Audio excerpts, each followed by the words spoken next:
that juice in the system. Yeah, they see you now. They see why you was held up. You back there making sure that it ain't no Kool-Aid in your cup. I know, right? That's some funny shit. Yeah. So y'all know what y'all know what he was up to. Ain't no Kool-Aid in his cup at all. No sparkling water either. Nah, not today. Yeah, sparkling water. That's what I'll leave it up to. Oh shoot. Let me hope that the computer don't give me the problems it's been giving me the last couple of weeks. The problem I've been having is like when I click over to something, I've been stuck and not able to come back over to StreamYard. And so yeah, I know it's weird the way technology works. I don't know. One moment it seems like it's working fine, and the next minute it's like, yo, what's going on? You know. I think in the past it used to be more. It was the technologies just having natural glitches. I don't think that's what the problem is now. But that might be something. That might be a topic for another show or another segment. Yeah. I see Mr. Streets is in the building. I see Gerald Brown here. Streets, what's up? We got a couple over on the Rock fan side already. So let's go ahead and get it started. Yeah, let's go ahead and get it started. Yeah, let's go. You were here because you really get down to understanding this political matrix. Stunt double. He walked out. He's got an oximeter on his back. I'm like, you gotta keep Marcus said on his other show. He was like, American politics is simply pro wrestling. He became afraid of everyone because people were reporting on each other. We're living out Minority Report too as well. And you know why? You know why we know that, boss? Because we've been reporting on it. Yeah, I know. All the black people in this country be willing to take a reservation. That's what the Nation of Islam was asking for. Put a couple of clips together.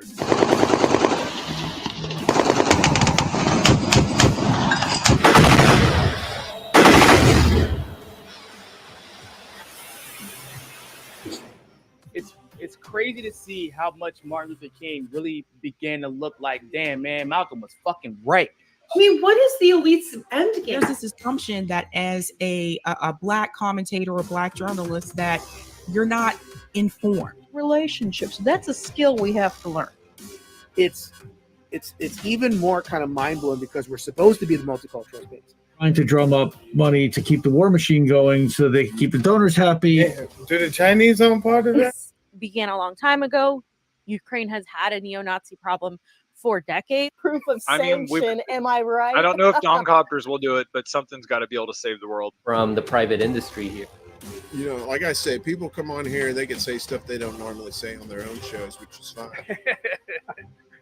Oh, it's McDonald's. Whoop-de-doo. Ooh. And their cholesterol is going to go down. Yeah, good. Look, we only exist because we have the biggest military, kid. And silencing a person like Julian Assange. Because it affects everybody. And today, last week, believe you me, because they know who you are. They watch. They got people that's going out there. They don't want you guys having the conversations that you're having on this show. Mm-hmm. So it affects the political matrix today.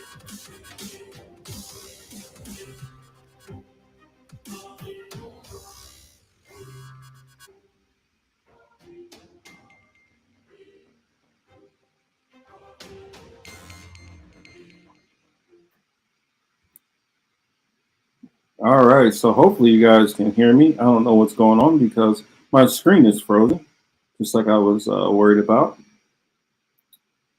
Can you hear me okay? Chris, are you there? I can't see. Okay, I'm back. Finally. Yeah, Marcus, I'm here. I can see you. You good. Okay, yeah, it's been doing this weird glitch when I first get on here. Maybe I got to warm my computer up for like an hour or so. I see Miguel is in the crowd. I see Mr. Streets. Shout out there to Extra Buller Warren. We got to have you back on the show sometime soon. Warren, what's up, man? I hope all is good, man. Yeah, hope all is good. I know you took a little break for a minute, but we need you back. So we got some interesting topics to talk about tonight. I didn't put everything in the title because I didn't want it to just get too strung out and too daunting. But of course, we got to talk about the whole Putin versus I always mess the name up. Prigozhin. I hope I'm somewhat close. Prigozhin, whatever, close enough. Y'all know what I'm talking about. Wagner Group. We got to talk about that situation. We got to talk about this this Titanic situation and this submersible which went missing. We have the Supreme Court. We got a couple of stories to talk about with that. We have another train derailment to talk about. This one in Montana. And hopefully everything is getting back to normal for those people out in Philly. The I-95 up there has been reopened after being shut down for 12 days after a bridge collapse. I do got a little bit of news rundown and a bunch of different stuff, but so glad you guys are here to join us. How are we doing tonight, Chris?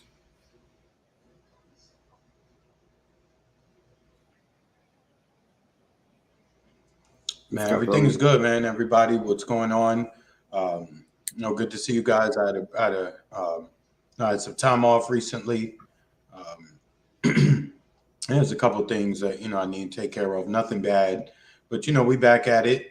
We still paying attention to what's going on out here. We're still following these stories.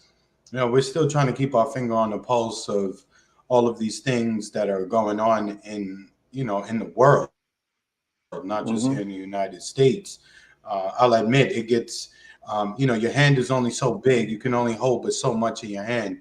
So it's good that, Marcus and I could connect and that we could connect with you guys, because in that way, at least we get to fully explore these stories and probably even laugh a little bit along the way, because a lot of people have that same sentiment that Streets just put in the chat, right?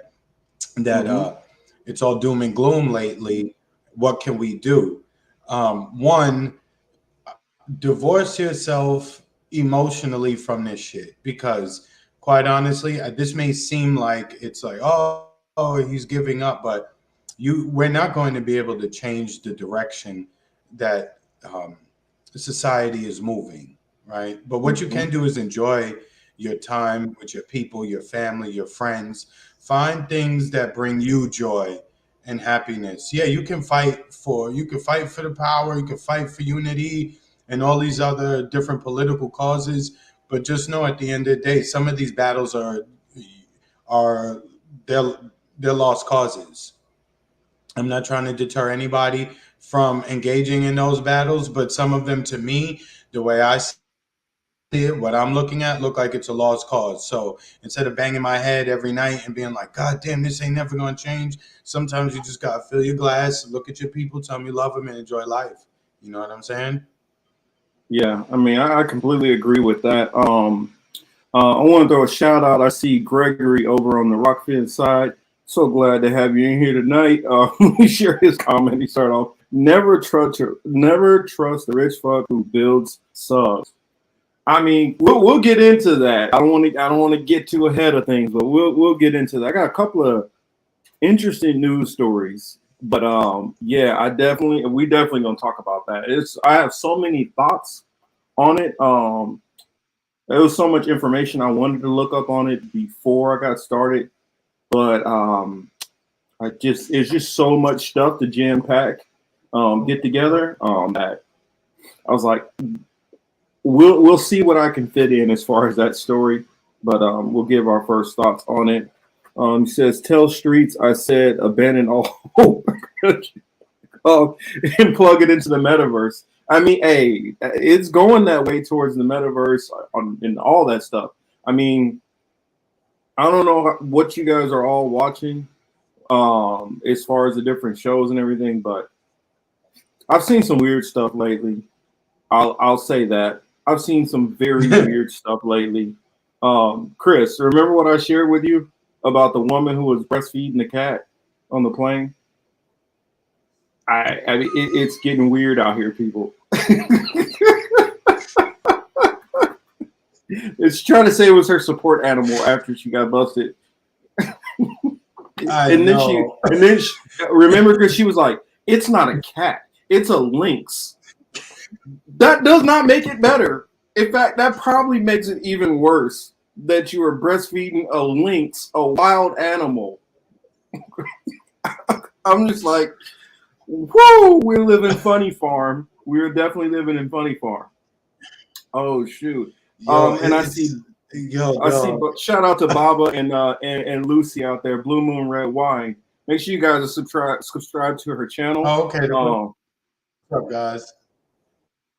Yeah. Oh, sorry. Go ahead, Chris. I see we got the troublemaker Hamza. I see we got the troublemaker Hamza in here. We gotta watch that one. You know that guy's trouble. Yes, Hamza, what's up? Man? Oh, you missed that, Streets. A woman was on a plane breastfeeding a cat. And when the man next to her was trying to complain to the airline staff about it, they're like, "Sir, the policy is perfectly fine to breastfeed children." He's like, "I don't have a problem with that. If it was a baby, I don't care. But she has a cat. I saw it." And they're like going back and forth with him for the longest, not believing what he's saying. And then the guy's like, another guy jumped up and he's like, I'm pretty sure I saw a cat also. And she's like, "No, it is not a cat. It is not a cat." And then one of the staff, he's like, "Ma'am, can I just pull the sheet back and see if it, you know?" He's like, "Well, you're going to deal with the consequences and lawsuits or whatever happens." And they pulled her away, and yes, she had a baby lynx there. Yes, so yes, yes, she did. And she tried, and she was so indignant about it too, right? When they were asking her, like, "Oh, how are you gonna ask me? This is my baby." Like, yo, a lot of the time I'll be wondering if these things are skits, or I wonder if they really happen. But they were already on the plane, already in flight. Yeah, that's true. See, if it was just like with the airline, I don't know how you pull off that one. That's why I'm some of saying, these other things. How did she get that animal onto the plane without? Because if you have like the cat all wrapped up like it's a baby, nobody's gonna like be like, "Hey, let me check to see if that's a baby." Mostly, if they can see like movement and it's about that size, they're gonna automatically just assume it has to be a baby. And yeah, I guess so. I mean, I'm like, she have a diaper bag and everything for the cat. How was she gonna deal with, if the cat has to use the restroom or something? I mean, it didn't have. I don't know. I'm sorry. This has gotten way off the rail early. I'm just telling you, that was weird. TikTok. It's a lot of. I'm gonna say this about TikTok. Since I've been on there, there is some very intelligent, insightful, very informative information that you will find on there. But there is some very weird conspiracy theory, pseudo intellectuals on there also. There is a lot of it on there. And any so-called conspiracy theory you can think of, it is on TikTok, definitely. And everybody has a following. And not only do they have a following, all of their people believe them as if they have the 1000% truth. So, oh yeah, Mr. Streets was in there and says scripture proper all day, every day. But we ain't going down there. Oh, well, for those who missed that, you guys should check out the segment that I did on Hebrew Apologetics the other day, where we went in talking about the AI pastors. For those who don't know, a whole like 40-minute Protestant what was it called? Protestant not mass, but whatever, church service was all done by ChatGPT. And then we covered some other stuff over there. But the stuff with this whole AI is definitely going to be a recurring theme that we are going to get into on the show, because there is so much that is constantly happening, and it's evolving. The different stories that we're hearing, the applications are evolving faster than most people truly realize, I believe.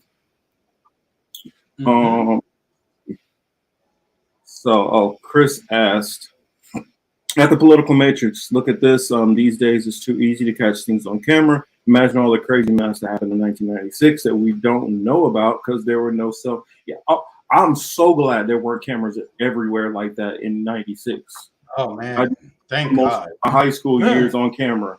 I definitely don't want that on camera. Thank goodness, for real. Yeah, there's already enough, too much. For that too. Yes, Yipper. There. Yes. I mean, you know, it was a enough whole sermon. whenever you got your. It was enough when you got your cameras, when you got your film developed, and then you left the pictures around, and wrong people even saw those pictures, right? And that was usually either a parent or a sibling or a friend.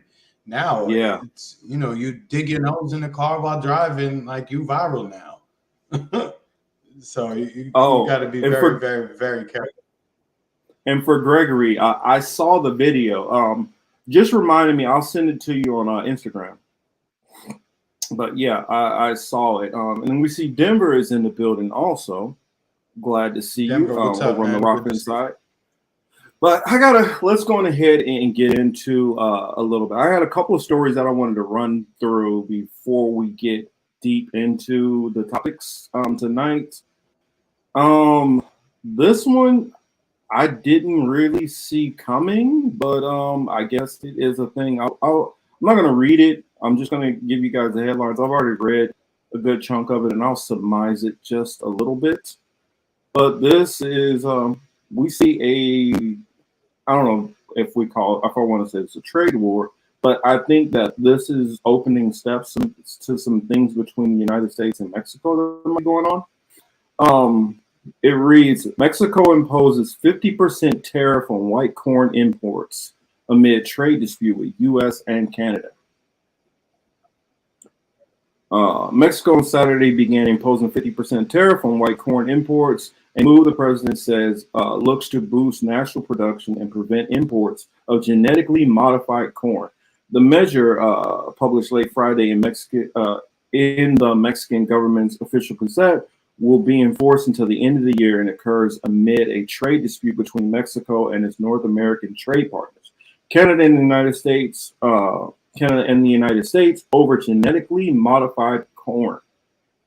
I think we're going to see more of this with a lot of the GMO foods that we're seeing in the States, and with a lot of this different stuff going on as far as just countries out of the U.S. Eating more fresh and a lot healthier, and even banning a lot of products that we eat here in the States. With the whole BRICS thing in Mexico, I believe inquiring about joining BRICS, I wouldn't be surprised if we see more division. Had you heard anything about this, Chris? No, I didn't actually. I was just reading what was on the screen. So I thought it was interesting to bring that one up. I'm keep it flowing because I could go all in and all the different implications and things going on with that. But I will go on to the next one if my screen lets me catch back up, which it is not wanting to do that. Okay, so let's switch and put us back on the screen. Yeah, this thing is giving me all kinds of problems today, worse than normal. So it says, yeah, it is. Yeah, Chris, that it is actually messing with the corn in Mexico. Some of these genetically modified seeds. Oh, really? And it's affecting crops. Yes, and this is some of the research which they were working on. I know different companies out of Puerto Rico, and they were running into this problem where they were not seed yielding, corn stalk because it's completely modified. And so what's happening is it's almost like a one-time use instead of being able to, buy your seeds and continue to grow like normal. It's some funky mess that they're doing with some of this seeding. Yes, I definitely agree, Atris. Baba says they passed a bill to allow bioengineered foods now. Go read your snacks, go read your cereals.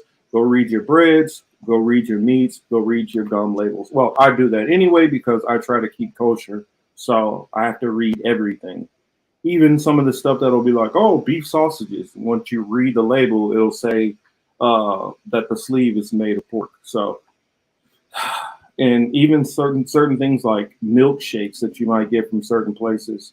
Some of them are actually made with raccoon anus, because it's supposed to be a similar a cheaper artificial flavoring for vanilla.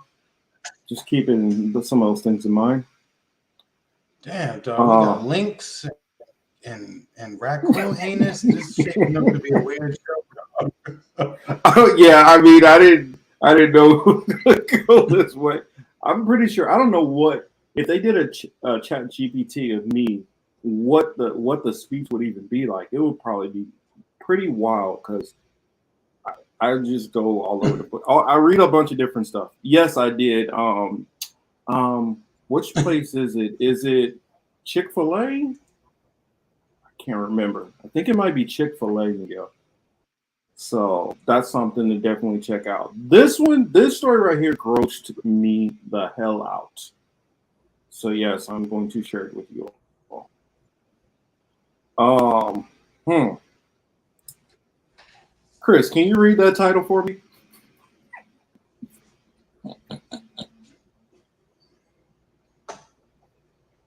You see what it says there?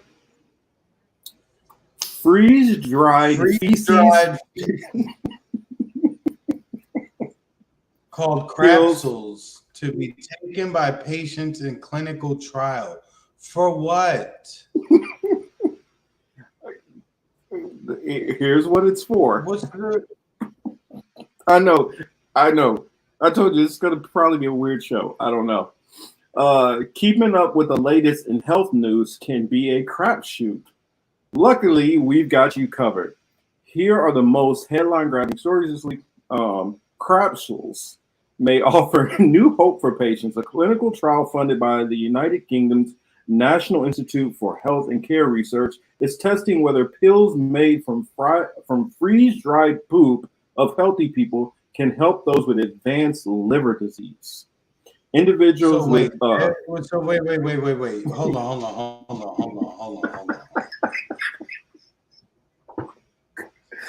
They want to take frozen shit and put it in a capsule and feed it to people. Yes. Yeah, we at the end of time. Yeah, I don't usually say that, but yo, this shit got to be hard for you to be eating frozen shit. I mean, damn, you got frozen pizzas. What else you got? You know, you got the frozen burgers from White Castle. You could go get those. Yeah. And now you can go get frozen shit. That's disgusting. Like, It says individuals with cirrhosis, a condition involving severe scarring and damage of the liver, have higher levels of bad gut bacteria. Yay! That can make them more susceptible to infection. Researchers are hoping that pills containing feces with good bacteria of healthy individuals will improve the gut health of patients with cirrhosis and reduce the need for antibiotics. Yo, imagine you took a couple of those pills with you to work and they started melting in your pocket and your coworkers is like, yo, what's that smell? Yo, that would be bad, dog. I definitely agree it would be bad. My medication melted, sorry. But that's what we got going on right now. It's getting weird out there. You just said that sounds a little crazy, right? Let's see. What did you say? Medication even comes. Yes. None of that streets. No. Yes. I want no parts of that at all. None of that. Melting your mouth. Yes. Oh my goodness. This one right here. You said we're getting to the end, right, Chris? Did you just not say that? Well, we gotta be. Let me show you what's going on in Nevada right now. Well, granted, this happens occasionally, but check out this story here. Let's back it up a little to the beginning. It is happening right now. A small town under invasion. Oh, it's disgusting. It's so gross. This is Elko, Nevada, besieged by Mormon crickets. It is disgusting. They're literally Oh yeah, I everywhere. saw this too yesterday. Once quiet home of Colette Reynolds. It was very apocalyptic feeling. I couldn't sleep. I couldn't eat. Everything you eat looks like a Mormon cricket. Colette says it felt like living. That's disgusting. Did it feel that way to you? Did it feel biblical? I prayed a lot about it. The critters are a migratory menace. They've plagued farmers here since the 1800s. Thousands of acres are infested. An outbreak like this can last up to 6 summers. The pests normally stick to the desert and away from people, but this time they found their way into town. And this is what Elko, Nevada looks like right now, a town covered in millions of these crickets. They're not aggressive, they don't sting, they don't bite, but that doesn't mean they aren't causing problems. Killing them only attracts more because, well, they eat their own dead, both gross and a hazard. I feel like I hear them crunching. Roads can easily become slick with bug juice, and the smell. It just smells like dead, rotten bugs everywhere, all the time. The hospital, a scene out of a horror movie. We had people out there with leaf blowers, with brooms, trying to keep the sidewalks clear. The swarm has mostly moved on, but there are a lot of bugs left hopping around, and a lot of mental anguish lingers. A reminder of the futility of man facing Mother Nature. Steve Patterson, NBC News. Yes. So, what is your thoughts on that? Okay. You say you saw it. Yeah. My thought was just to stay the hell from wherever that was, and It's in Nevada. I'll be all right. It's in Nevada. Good. I'm staying far away from it. They also got some other Yeah. stuff going on. I didn't even want to go into that, but it's a lot of things going on in Nevada right now. Steve made a good choice to get out while he could. Oh man, let's see. What story? What else do I have next? Oh yeah. I don't know exactly what this is in regards to, but this is some stuff which I picked up back home that's going on. Yeah, because these are the stories you guys are not hearing anywhere else. I guarantee it. We are going to talk about the big stories that everybody's into, but we're definitely going to talk about some of the stuff that is completely getting, overshadowed by a lot of this bigger news. So check this out.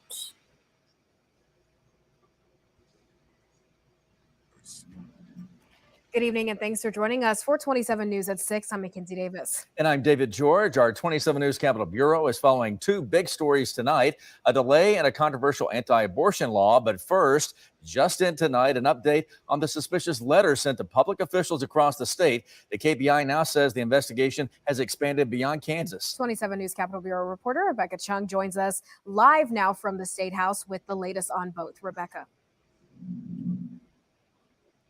Yeah, the KBI just released a statement on this ongoing investigation. Now that this has expanded beyond the state, the FBI is taking over the investigation. About 100 letters were sent to lawmakers and public officials late last week. It sparked backlash from Republican leaders here who released a joint statement stating that they will not be intimidated by extremists. Since the letters were handled and reported by officials, the KBI says 17 hazmat teams and 12 bomb squads responded across the state. In a statement, KBI Director Tony Mativi said, "Our focus remains on ensuring the safety of Kansans and holding those responsible for these crimes accountable." The KBI is also appreciative and incredible for the incredible coordination and outstanding response by countless federal, state, and local law enforcement agencies, as well as by fire departments and hazmat teams to this unprecedented event. Still have faith in the national in So the what was the institution event? of the presidency, the executive branch. And Kissinger was very attuned to this. He played people What like the Ted heck? Koppel very well. And then Why the hell did that start playing? No clue why that started playing. Sorry. But They don't know exactly Oh, what it okay. I is. thought he was going. They don't know what it is or why it's going on. But for some reason, somebody has sent over 100, to most of the Republicans. I would imagine that it's probably a combination of things. It probably has to do with some of the abortion stuff that's been going on there.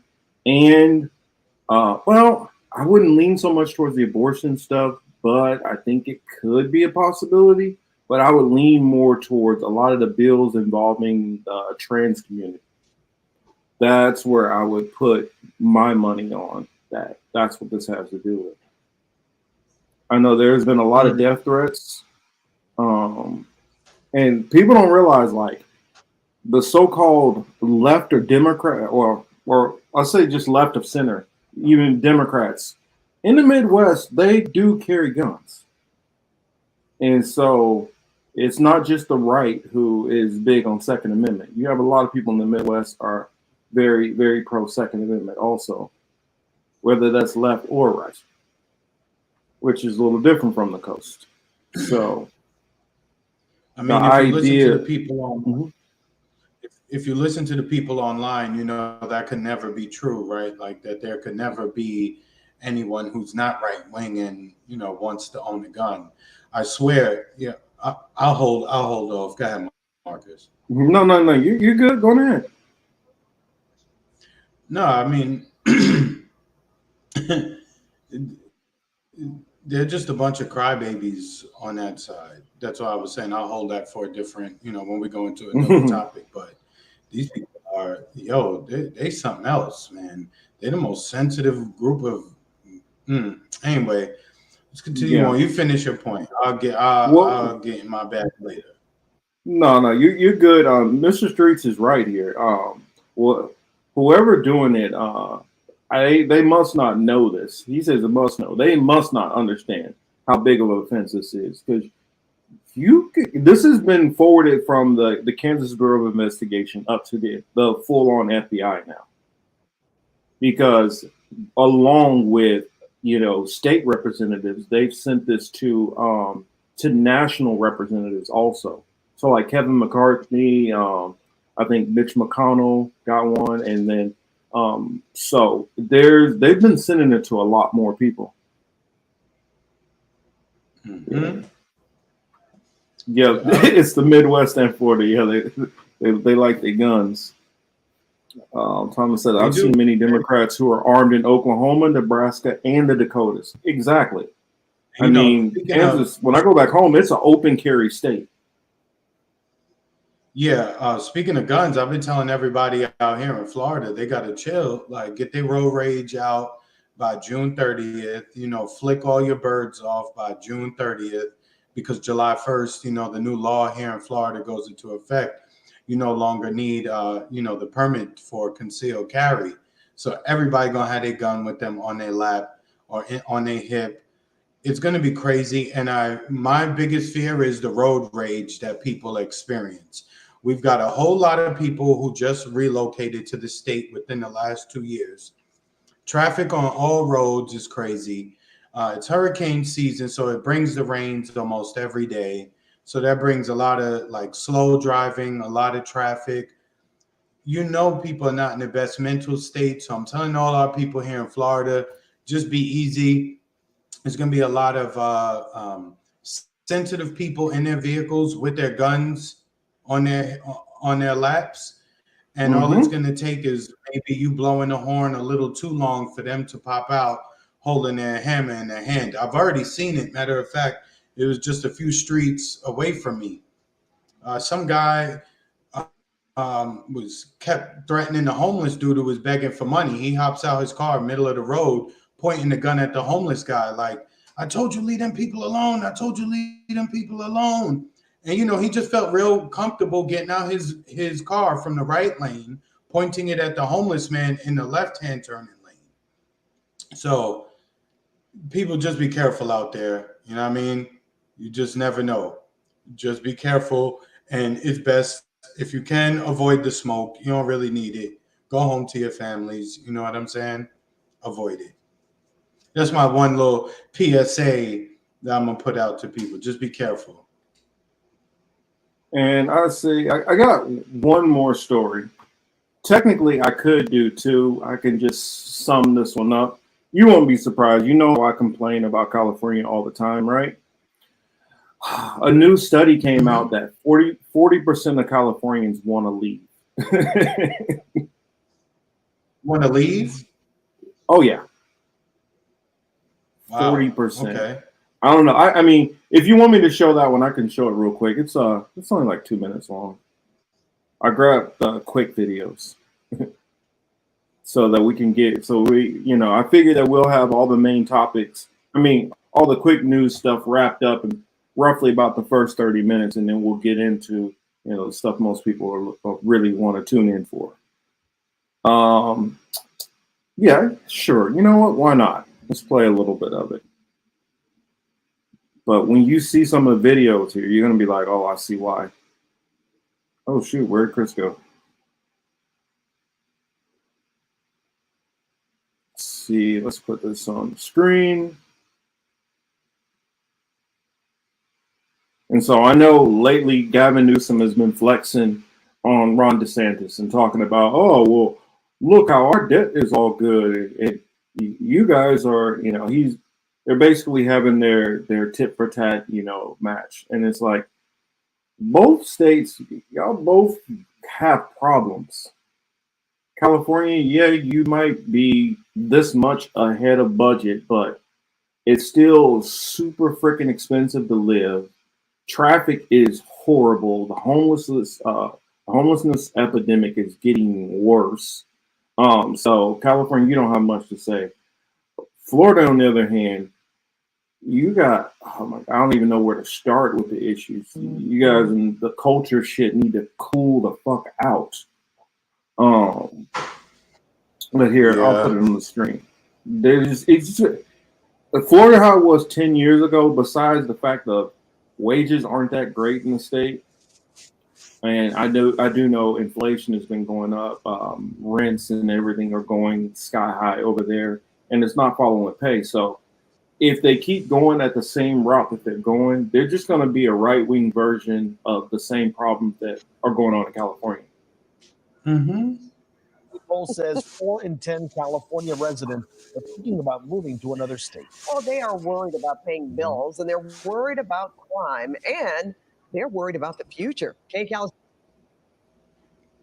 Joy Benedict live in Studio City after speaking with people who think the state is losing its luster. That's too bad, Joy. I know, right, guys? Maybe the Golden State is a little bit more 14 karat plated, at least to some, but for the rest of us, we absolutely love it, right? But the truth is, it's not hard to for sale signs really all over the place, even in this economy and in this market. And that is a sign of the times that many are choosing to go. Blue skies, beaches, and the boys in blue, just a few of the things we all love about California. But it is images like these that may be pushing people away. We left May the 15th, 2021. Richard and Chris Norman are just two of the hundreds of thousands who felt the appeal of the Golden State was tarnishing. We thought, it's very expensive. The traffic is horrendous. I have a dog, and I was frightened to walk the dog around where the homeless people were. The couple lived in Marina del Rey, 2 blocks from the ocean, and even had a sailboat. But they toasted the West Coast and headed to the other coast, now calling Florida home. Compared to Los Angeles, it is exceedingly clean here. I mean, the streets, the condition of the streets, the roadways, the pavements, plus things like trash, you just really don't see it. Now, a new poll led by the LA Times shows 40% of all Californians are thinking about moving out of the state. There's a lot of unhappiness about life here in terms of the nuts and bolts. Can I pay the rent? Can I pay for the food? Can I pay the bills?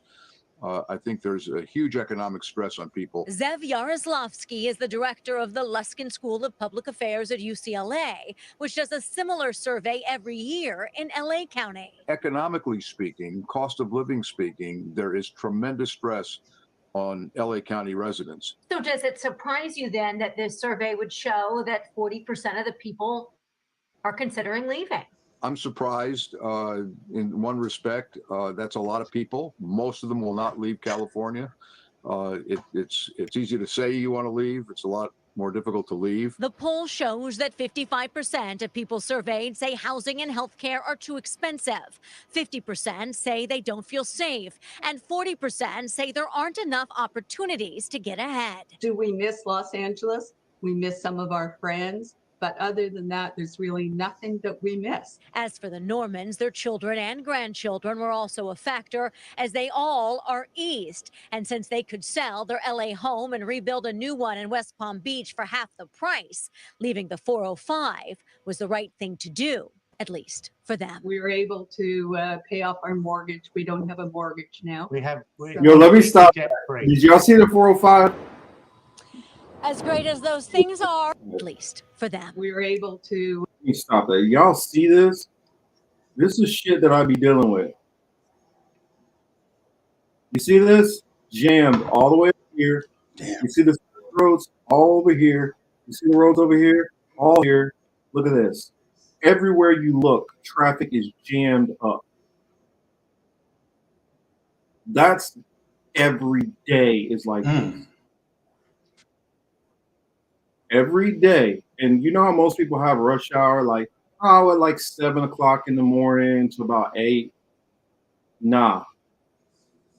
It's going to be like maybe 6 o'clock in the morning to about 9:30, 10 o'clock. This will slow up a little bit for about an hour. Then it picks back up for lunch rush for another couple of hours. Die down just a little bit between like 2 o'clock to 4 o'clock and starts picking back up to like this all over again. And that's from like 4:30 until about 7:30, 8 at night. This is what it's like. The whole entire city, it's like this. If you guys don't know, I'm aggravated with it. But yeah, no, that's why. I mean, do, at least for them. Oh, sorry. Yeah, go ahead. No, I mean that's insane. The traffic here in South Florida is definitely picked up as well. But again, that is a result of the corona and everybody moving and coming down here. I-95, the Turnpike, all the random roads that run east to west and such. It's taking you about 15-20 minutes on average to get to where you used to go. You know what I'm saying? And so it's definitely added. It's definitely added time on your travels. Whenever Chris H just said, Florida might become a right-wing version of Cali. Yeah. Yes and no. Again, it really is a regional thing. Down here in South Florida, it's a mix. If you go to Tampa, Orlando, Jacksonville, where I was, it's a mix. North Florida, it's a little bit of a mix, but then the rest, correct. But then the rest of Florida is just going to stay as they always have been. Well, and Tallahassee's a mix. Yeah, correct. But that's a result of all the colleges. I mean, the college kids there, right? Outside of that, most of those places are, reliably conservative and Republican. Like Gainesville. Even if they don't love the Republican Party, you know what I'm saying? Well, they all lean to the right. It's just a matter of, are they like a moderate, kind of like a Mitt Romney, or are they, Trump to the what's his name, Nick Cruz? Are they how far are they to the right, or are they like the even past that, the what's his name, Matt Walsh's? Are they all the way to the Matt Walsh? The Daily Wire type? You got a lot of that, and a good chunk of the right over there is they're hard right. It's not as many of them who are kind of more libertarian, kind of little open-minded, cool with this, cool with that. It's a lot more of the, I dare to say, hate to say it this way, but it's a lot of the white nationalist right. Am I wrong, Chris? Their number, to me, their numbers. I mean, yeah, but their numbers seem to be dwindling. To me, they don't seem to be growing.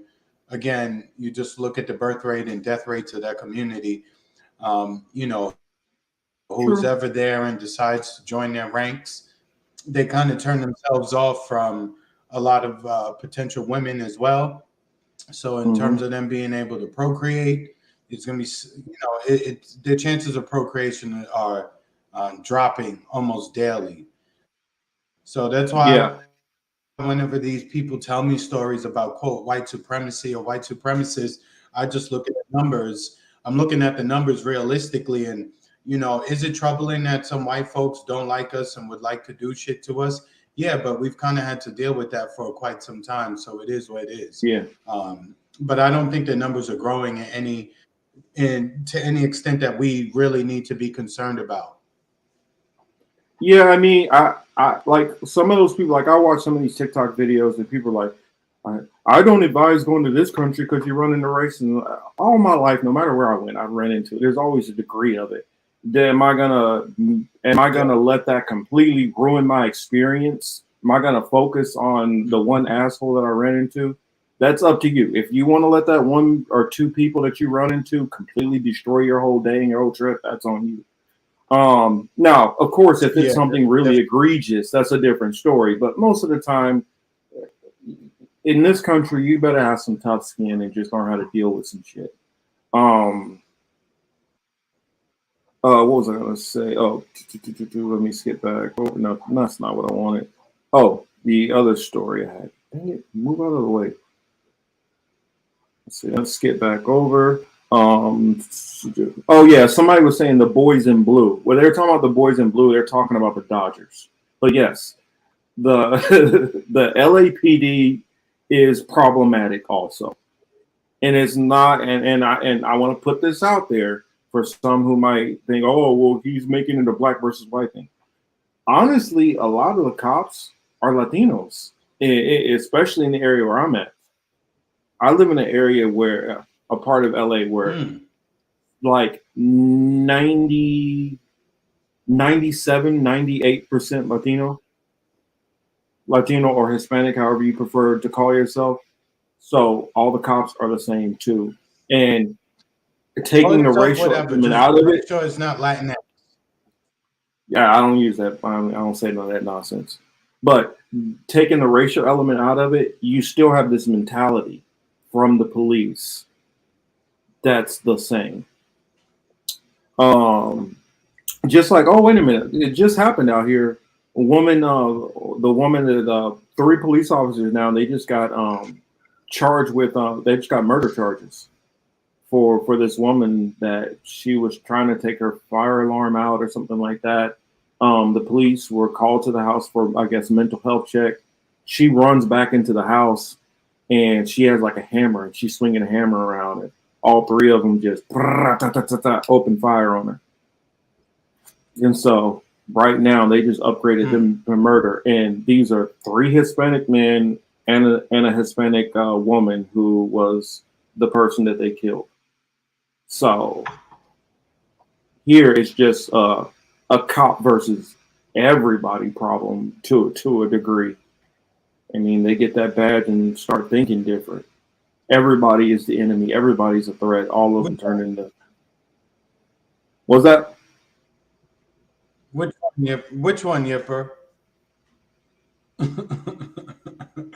Which one, Yipper? I'm not too sure which one you're referring to. So, no, I don't want to cause any problems. So tell me so I could say it again. I mean, so I won't say it again. My bad. And then I got one last story. Anyway, well, I'm gonna throw this one last story for y'all. I think it's always good when we get some kind of justice against major corporations which are doing wrong and getting away with it. And I know most people did not hear about this settlement at all. So wanted to show you guys this. I know you can't give me the exact number, but is it what you guys were hoping? Can you at least? It's very satisfying. And first tonight, a potentially massive settlement for the city of Stuart. Commissioners approved a multi-billion-dollar settlement with manufacturing giant 3M. It's all tied to water contamination from so-called forever chemicals. WPTV's Joe Lopez is in Stuart tonight with the latest. Mayor Troy McDonald called today historic. The settlement has been a long time coming as Stuart has been the lead in lawsuits since 2016. After years of litigation, Barry, let's call the roll and make some history here today. the city of Stuart approved the portion of a nationwide $10.3 billion settlement over contamination of water systems from chemical company 3M. It's a big relief for us from the fire department's perspective. It's been pretty stressful. Stuart Fire Chief Vince Felicione says the department used firefighting foam from the company for years. Well, me personally, I've been exposed and dealing with it for over 25 years. The foam, which leaked into drinking water, was later discovered to cause multiple illnesses such as high blood pressure, weakened immune system, cancer risks, and more. Well, we have a lot of issues as firefighters that inherently the danger of the job and the increased cancer risk that we assume doing this job. This was an exposure that we had no idea was there. The $10.3 billion is set to be divided among thousands of cities impacted. As to how much Stuart will get, Mayor Troy McDonald wouldn't say. I know you can't give me the exact number, but is it what you guys were hoping? Can you at least? It's very satisfying. The city has already invested millions into water treatment and filtration systems to mitigate the contamination. And our number one goal is to have safe drinking water for all of our residents. Money from the settlement is expected to reimburse investments and other issues going forward. I would say the biggest lesson learned is that, maybe a small little town like city or like Stuart can actually go out and fight and stand up for what's right and win. A federal judge still has to approve it as it's all part of an active lawsuit, but Mayor McDonald says that Stuart could see their portion of the settlement sometime next year. Reporting in Stuart, Joe Lopez, WPTV, News Channel 5. All right, so that was the last of my stories that were kind of off topic that I wanted to share. So what did you think about that whole 3M story? That's not surprising. Where I lived in St. Petersburg before, South Florida, and Raytheon also faced a similar lawsuit. They were similarly poisoning the water nearby. So this is not, again, for me personally, it's nothing new. I've seen this before. I've read about these stories before. We can expect a settlement. Some people and families will get paid off and they'll move. The other ones won't believe it, won't pay attention. They'll stay there. They'll deal with their cancer, and then they'll pass on, and their families will just continue living their lives. Again, to make money, to make exorbitant amounts of money, you have to cut corners. You cannot do everything the right way or the proper way, or follow every rule that is in place. You won't make much money. We can look at everybody who makes a shit ton of money. I'm not talking about athletes. I'm talking about some of these financiers, these people who deal with banks, war profiteers, etc. None of these people make they don't make those amounts of money being honorable or righteous. Oh yeah. Thomas said, how does a couple win $10 billion settlement against a corporation over pollution? Become many regions with native tribes, and they were lucky to win $5 million. Well, it's not actually only to two people. It's a settlement for it's a nationwide settlement. And so it's going to be probably tens of millions that'll go to a bunch of different areas. But I do feel your complaint there, because it's definitely the settlement to probably Stuart alone. Yes, I would say it's probably going to be somewhere in the probably 20 to 30 million range. knowing all the different plaintiffs that are involved and how much it divides if it's even. If But that much, it's remember, still, small town, less. But remember, in the smaller city, a smaller town, you got less people to pay off, so it may not even cost them that much money. no, I think it's, well, And yeah, you Stewart might is be a right, small because town. some of the other cities are a little bit bigger who are involved in the lawsuit. I think they said it's something like, And Marcus, I think it's like 10 to 15 cities. Yeah. You know, since we're in the city, we were talking about the city of Stewart. Not too far from there is Fort Pierce. I don't know if you heard, but that is where Trump's case is going to take place. That they had to change a venue from Miami up to Fort Pierce. Miami, demographically speaking, clearly is mixed with Hispanics, white people, you know, immigrants, black folks, etc.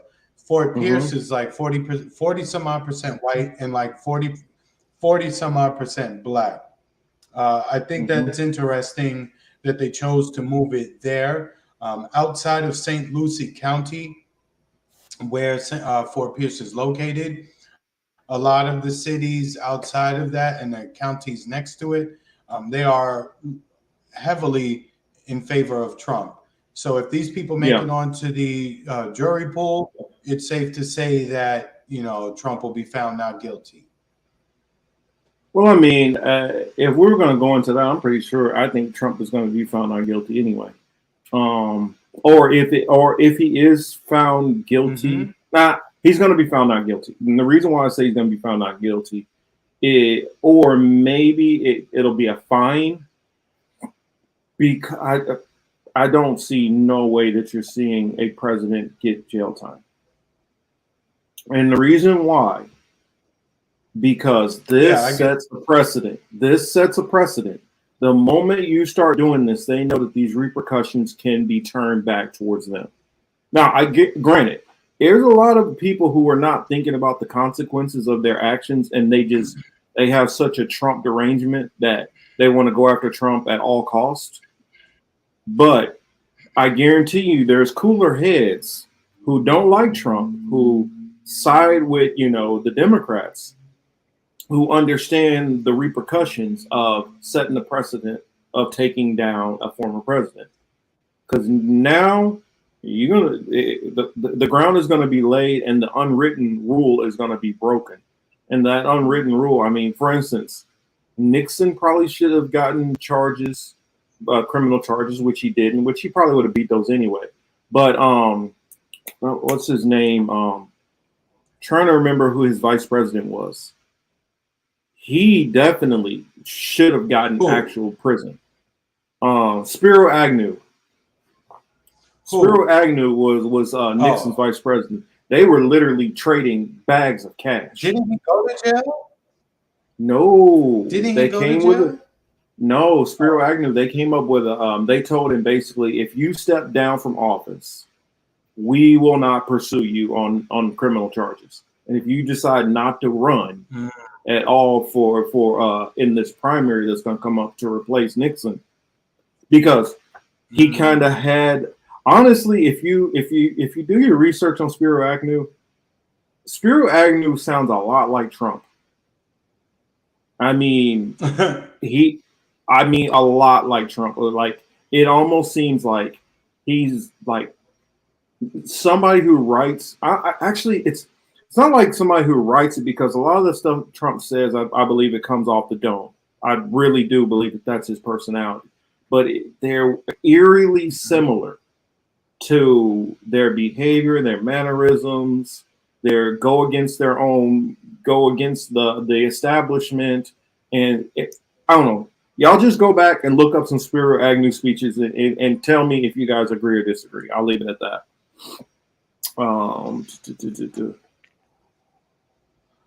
Let's see. St. Lucie, rich area, right? I mean, St. Lucie has, you know, they have some wealthy people, but they also have some middle class folks, and they also have some people who are just making it. You know, they have all the demographics. You know what I mean? Families, older people, middle of the road. You know what I mean? All right. And so I figure we'll get into the whole But Marcus, Putin. do you think? Oh, or sorry, which direction? Marcus. Uh-huh. You, I don't know if I get a delay or anything like. I said I don't know if I have a delay. So Yeah, you if I got a do little my bit of bad, a delay. I don't know what else I could. Yeah, I don't know what else more I need to do with my internet. I mean, I've got, I pay a decent amount. I've got good equipment. I don't know what the hell is going on. But anyway, I was going to ask you, since I have brought up the Trump thing, do you think that he will be found guilty in his case? No, I don't think he'll be found guilty. And the reason why I don't think he'll be found guilty is because of the charges. And it, like for instance, they say all the time, it all depends on how you charge a person for you to get a conviction. For instance, if somebody did something which is a misdemeanor, but you charge them with a felony, because you overcharge them, it's less likely that you get that felony. It's kind of like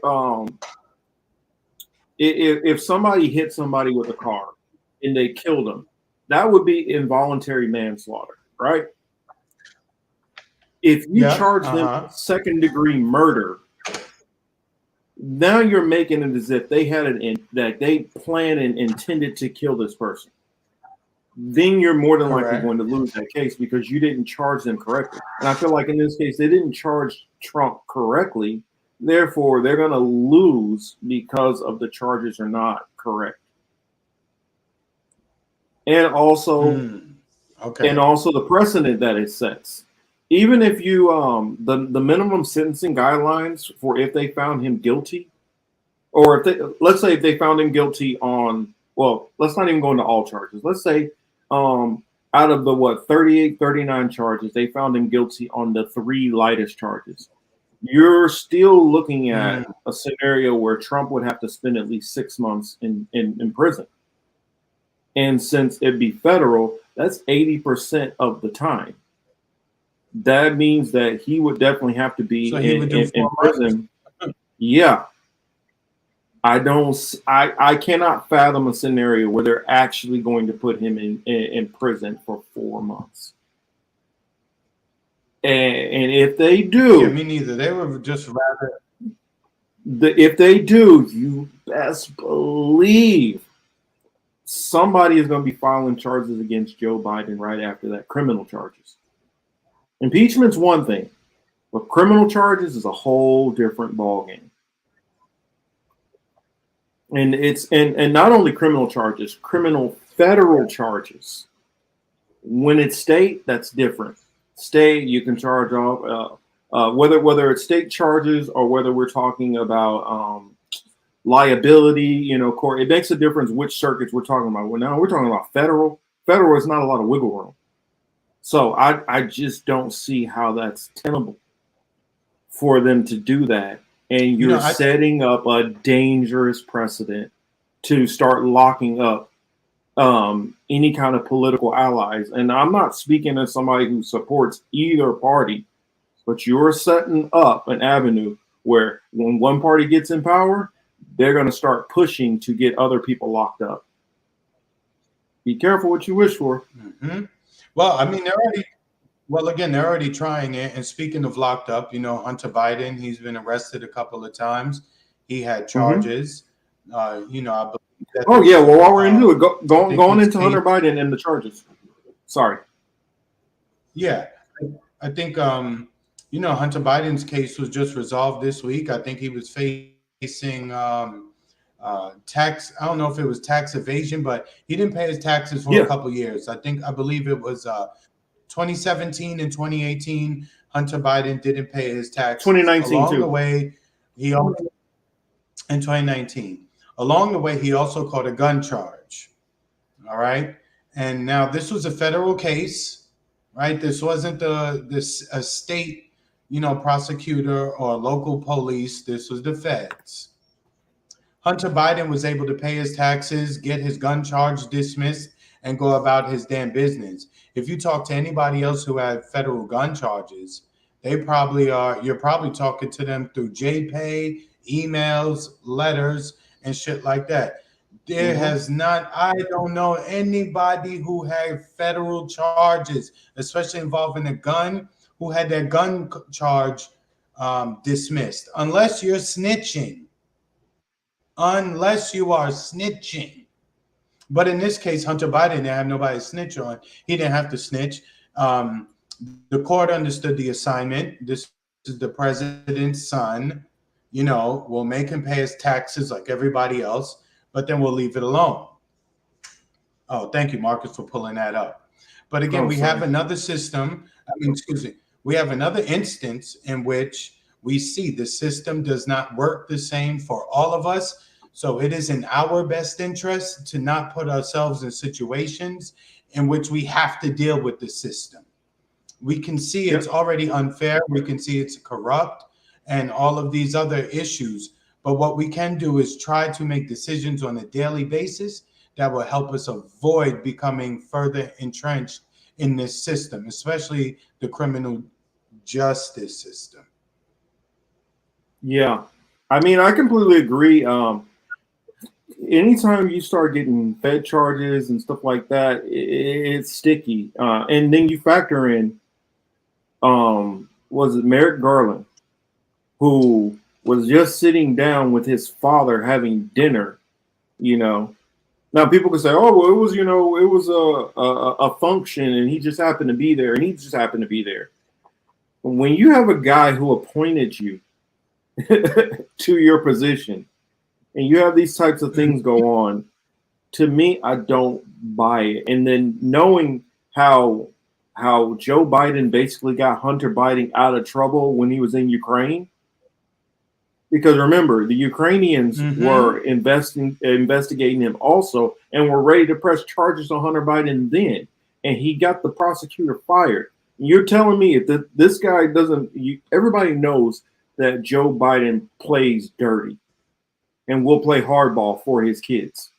And so, and then you go back to like his history. I mean, for those who remember my other channel, I see Oz Whistles in the building. Oz knows on my other channel, I did 3 videos detailing Joe Biden's corruption. Detailing it. A lot of people forget about when his brother, him and his brother all got in all that stuff in Delaware. You know, so Joe Biden has a long history of shady behavior when it comes to money, and we all know that he's bought off and corrupted. He was literally known as the senator from NBNA. Thank you. Right there, Marcus. No, what you just said, I was going to bring up, right? You know, people, I hear the Trump haters, the Democratic voters or supporters, whatever you want to call them, liberals. I hear them constantly whine and talk about how Trump is corrupt and his family and this and that and so on and so forth. And as you just said, the guy who is president, his nickname was Senator from MBNA. And those are not initials for his state or his high school or anything like that. That's for a credit card company. You understand? So to MBNA, Marcus, M like Marcus. Oh, that's what I wrote. Sorry. And let's see what comes up. Biden. Oh. So again, he's literally you type it into Google and that's who pops up. Marcus, isn't it funny? They talk about the liberals. This one I like to get at them, especially as it relates to Trump, right? Oh, Trump is a cheater. He's been a piece of shit his whole life. You know, he's done this wrong. He doesn't pay his people. Hey, Joe Biden's been cool with wait a minute. Whoa, stop. We got to stop for a minute. I just noticed what they did. When you look at this right at the top, they put an article in Conservative Political Magazine that was just not conservatives. That was across the whole media. This is some bullshit right here. You see, it's very nasty, and I'm glad you pointed that out. This is some bullshit right here. Mother Jones, is that? Come on. Sorry, just go ahead. Just go ahead. No. I'm just saying, when the Democrats and liberals get to crying about corruption and, lack of character as it relates to Trump, and then they sit around and tell you that they voted for Biden, I'm like, this guy, when plagiarist, he's been corrupt with the credit card companies forever. He's cool with actual real white supremacists, not the fake ones. He does all this shit, and they just don't understand, and they still can. Well, they understand, but they just can sweep all of that away and just focus on Donald Trump, which is why I don't really get along with those people more and more daily. If one of them called me right wing one more time, I swear to God, I'm gonna show them the right hook. And thank you, It's sir. serious. Thank you, Gregory. Gregory 2 says, seconds, Mark. I'm still okay. Gregory says, I'm still upset. Hunter Biden is not in Pelican Bay getting getting physically assaulted by other grown men 23 hours a day by the victims of the crime bill. Oh my goodness. I mean, it's crazy to think about it. The same guy who did the crime bill was so harsh against people who used crack cocaine.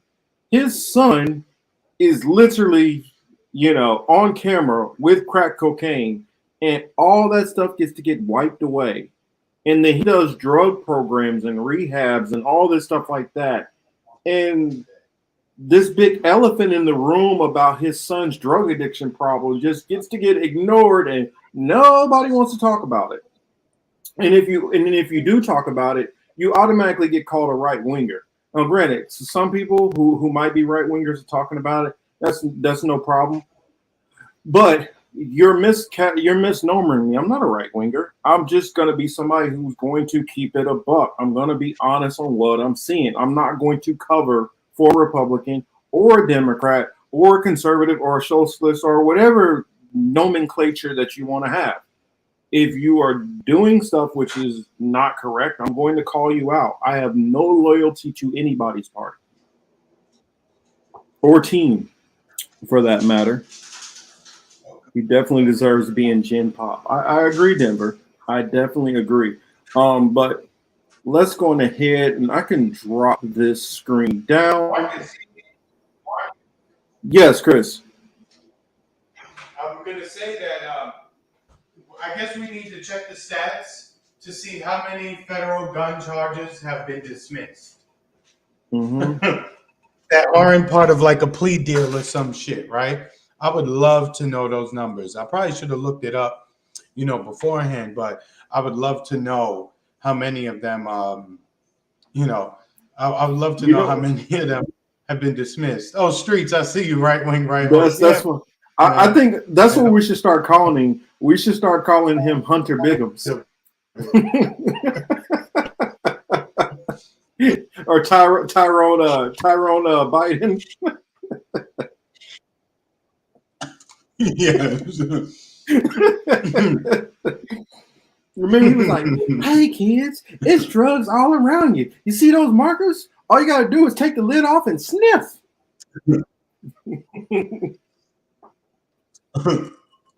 White liberal in Tulsa a few years ago called me a right-wing gun-toting gun nut.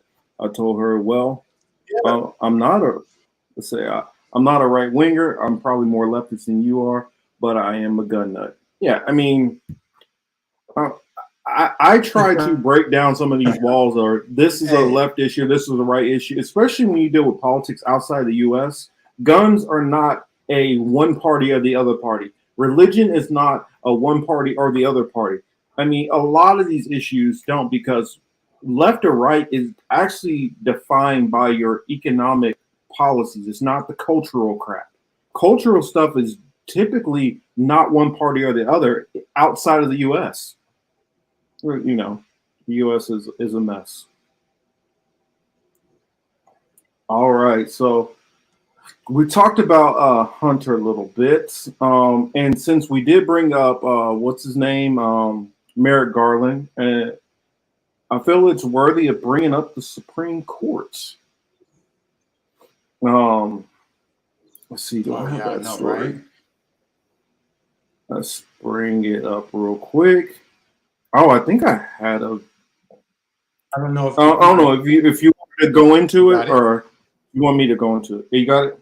Okay. Yeah, I'll go. Okay, cool. Yeah.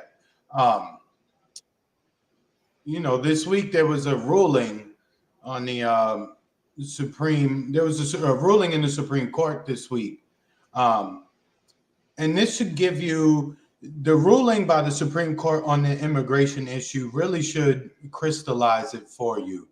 Do not get caught in the partisanship. Pay attention to the money before you pay attention to the partisanship, right? Because the Supreme Court voted 8-1 in favor of Joe Biden's immigration plan, which basically says, hey, we'll deport illegals, especially those who commit, you know, some really heinous crimes. That'll be our focus. Everybody else will kind of just like turn a blind eye to, or, you know, we'll just let them go. Why do we think that is? Why do we think the court, right, which is supposed to be this conservative court who hates Democrats, that hate liberals, that hate immigrants, that are all xenophobic, right? Why would they vote in favor of the current administration? It's because they're all wealthy and they all depend on the undocumented workers to do jobs that allow these people to capitalize on the amount of money they make from their investments.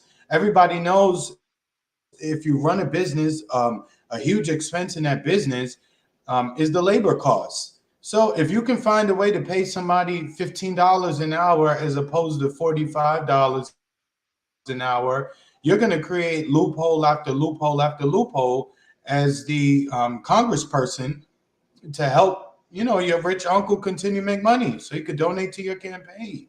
I don't know why people don't see the connections here or understand it, but this is why this ruling came down the way it did. They're all rich and they all depend on the undocumented worker. That's it. Those are their chefs.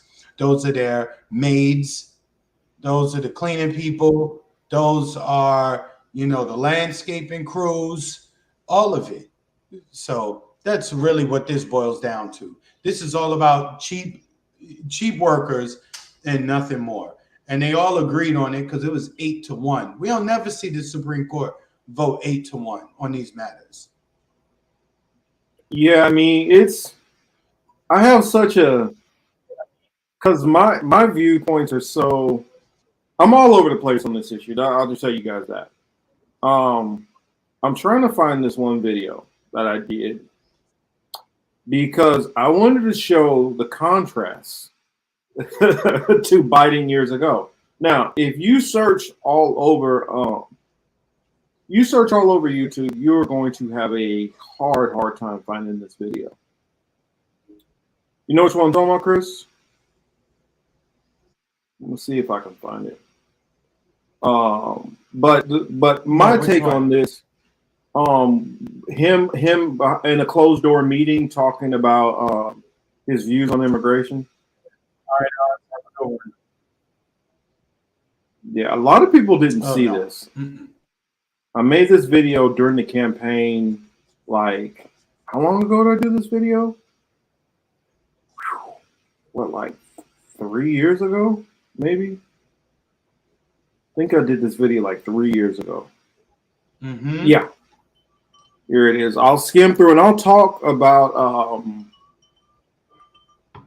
I agree 1,000% with what Chris said, and I think that, well, for one, we know that a lot of these corporations have a big influence on what the Supreme Court does. Also, as we just saw recently with Clarence Thomas, so big business does benefit from getting away on exploiting, you know, undocumented labor. That's just a fact. They're not going to do that, because if they did start really cracking down on undocumented labor, like DeSantis is doing, and like I'm trying to remember who did it in Georgia, and there was somebody who did it in Mississippi also briefly. What happened is they had worker shortages like crazy. And then they ended up, Mississippi and Georgia later on backdoored a system, a visa program to bring workers in to do those jobs. Because what's going to happen is now you're going to have to raise the rate, raise the wages to get in American workers. And these corporations have no intentions of raising wages at all. So therefore, if you're not going to raise wages and you're going to keep them the same where they are, you're not going to get, I mean, who are you going to get out there? What? Ex-cons? I mean, that's pretty much all you're left with. They don't want to hire ex-cons because they don't want to deal with somebody. Now I got to worry about if this person's robbing from me, stealing from me, my safety, if they're going to be reliable. So because they refuse to raise the wages, the only thing they have is they got to stick with undocumented workers. Period. And get this. Let's say that they do raise the wages. The corporations are not going to just eat, are not going to take that cap hit to shareholder profits. So what are they going to do? They're going to raise the prices of goods. And that's going to spiral us faster into a recession, possibly depression. They're not doing none of that. So they're going to keep undocumented workers, period. But go next.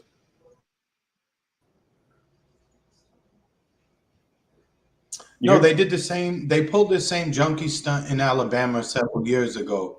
And the watermelon farmers in Alabama were saying that, the watermelons were going to waste. You understand? Because there was nobody there to pick them.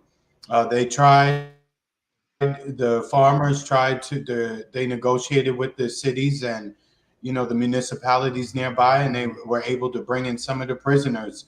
You would think the prisoners would want to be the best watermelon pickers ever, because you know what? If you had a choice between being in the cell all day and being outside, I think you would want to choose being outside, even though it is. It depends, because that's some backbreaking work, and it's some backbreaking work, and that's hot as hell out in that sun. It is, but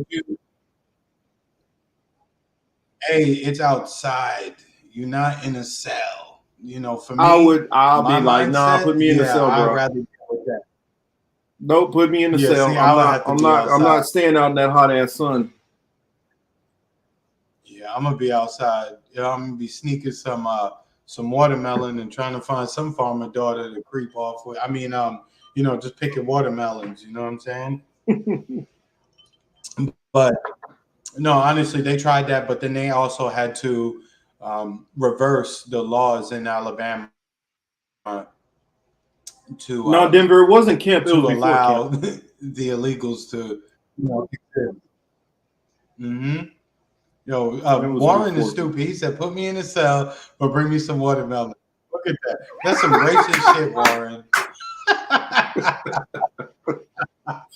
He's talking about for him. Come on, man. I don't know. That's how everybody love watermelon. They love to play games. Yeah, I know. I don't see what the issue is. That's what I was going to show you guys. But the pay looks good at the commissary cash. Exactly. This video, you're going to have a hard time finding anywhere. Hard time finding this video, or this little segment in here.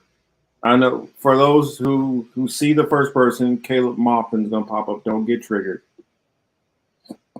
But this was talking about the Hunter Biden stuff. Remember, I did this 3 years ago. Oh, okay. Stranger skeletons in his closet would like to keep buried. All right. Countries in the hemisphere, and because of a corrupt system that exists in Mexico, there is the 1% of the population that's a very small middle class, and the rest is abject poverty. Folks, I voted for a fence. I voted unlike most Democrats, and some of you won't like it. I voted for 700-mile fence. But let me tell you, we can build a fence 40 stories high, unless it changes the dynamic in Mexico. And you will not like this. punish American employers who knowingly violate the law when in fact they hire illegals. Unless you do those two things, all the rest is window dressing. Now, I know I'm not supposed to say it that bluntly, but they're the facts. They're the facts. And so everything else we do is in between here. Everything else we do is at the margin. The reason why what I believe affects me is not related to immigration as much as drugs. I'm the guy that wrote the National Crime Bill. I'm the guy that wrote the National Drug Act. I'm the guy that wrote the law that set up a drug czar. Let me tell you something, folks. People were driving across that border with tons, period, tons of everything from byproducts for methamphetamine to cocaine to heroin. It's all coming up through corrupt Mexico. So I would have to say in the southern part of my state, I have an altar call with those boys. I have a little Lord meeting. You think I'm joking? I'm not joking. Anything you know about me? I've been doing this a long time. I've known every single major world leader in every country for the past 20 years. And I know a lot of them well. We come up with you guys in business. I've been the senator only 47 strip ball league. The United States.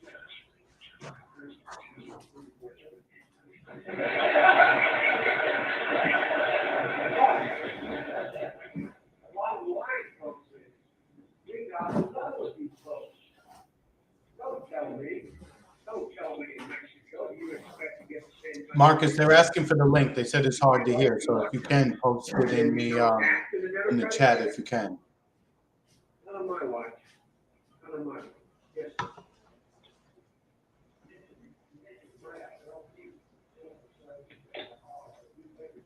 Unless we do something. Yeah, Thomas, you were reading my brain with that comment, Thomas. I was like, yeah, we can focus on the corrupt, Mexican leaders, but let's not talk about the people with the bag who, help to strengthen those corrupted leaders in Mexico and all points in South America.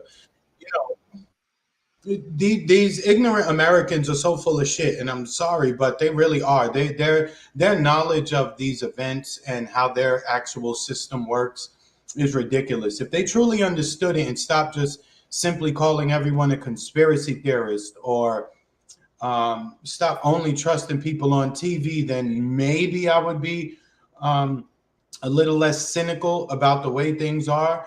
But again, if you say things to these people, you're just a conspiracy theorist. Just like if you raised issues about the vaccine and corona, you're an anti-vaxxer who's just a conspiracy theorist. That's why I say you just got to take care of your own. These people here are too ignorant, and either they're too ignorant or their lives are too good. It's one or the other, right? Hey, my life is great. I ain't trying to upset shit. I hear your complaints, but hey, I'm gonna just keep on doing me. And then the other are people, who work day to day. They're very much part of the working class. They're stuck on stupid themselves, man. They're very ignorant people. You know what I'm saying? And they're not educated. And when I say educated, I'm not talking about a Princeton, a Yale degree. They're just not educated on a lot of things. Yeah, this video was 2006. That was 2006 when that came out. I mean, it's probably possible to dig and dig and dig, and you might find it if you know the right way to look it up. But I clipped that. This isn't one of my earlier works. That I apologize for it not being the greatest editing job. But yeah, I just put it in the chat here. Yeah. Let me switch to Rockfin and put it over there too. Yeah, I want to react to Miguel's comment. Miguel said the U.S. funds cartels. It is a well-known fact. Yeah. It is a well-known fact to most of us. And matter of fact, they've even gone so far as to say that not only do they fund the cartels, but they pick the winners. So if one of the cartels says like, yo, I'm having a problem with the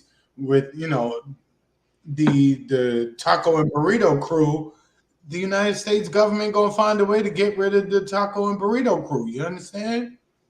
Mm-hmm. That is In fact, American policy. I might isolate that video and put it out, just in case nobody else has it. I know that video is definitely going on TikTok by tomorrow. But yeah, I mean, a lot of people don't know about this. And now the video I shared, I mean, that's like I said, is before I knew how to screen share and all that stuff. Like, I don't think my phone could screen share back then, but I had to do it guerrilla style, and it's in there somewhat. Just know that all the information in there. If you guys want to find that speech where he talks about that he wanted to prostitute himself for the money, that's in there. The plagiarizing. That was the first video I did on going through Biden before I knew he was going to be the nominee. Yeah. So yeah, you know, it's really wild. You know what I'm saying? Why even people our age, Marcus, to watch them online primarily on Twitter. That's why I see them. I don't know about what your interactions on TikTok are like, but just seeing how many people in our age bracket are still caught up in the electoral system, are still caught up in the candidate selections. I mean, I'm watching people post things about Cornel West and RFK and Marion Williamson. I can't help but to laugh at each of them. I mean, look, do I have respect for Cornel West? Of course. I mean, I can't just be like he's all bad. But at the end of the day, people are getting hyped over a Cornel West run. And think about it, people. Think about this. Okay, let's play it out. Cornel West gets elected president.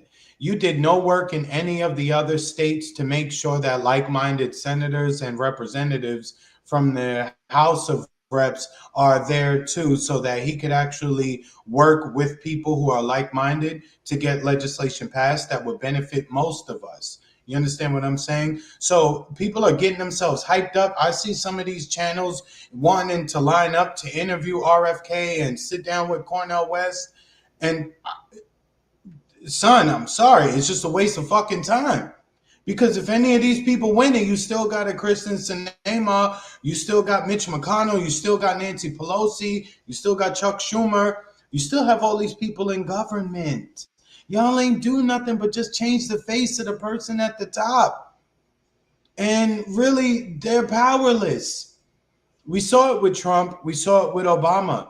They're really powerless. They don't have it. This is not an authoritarian system.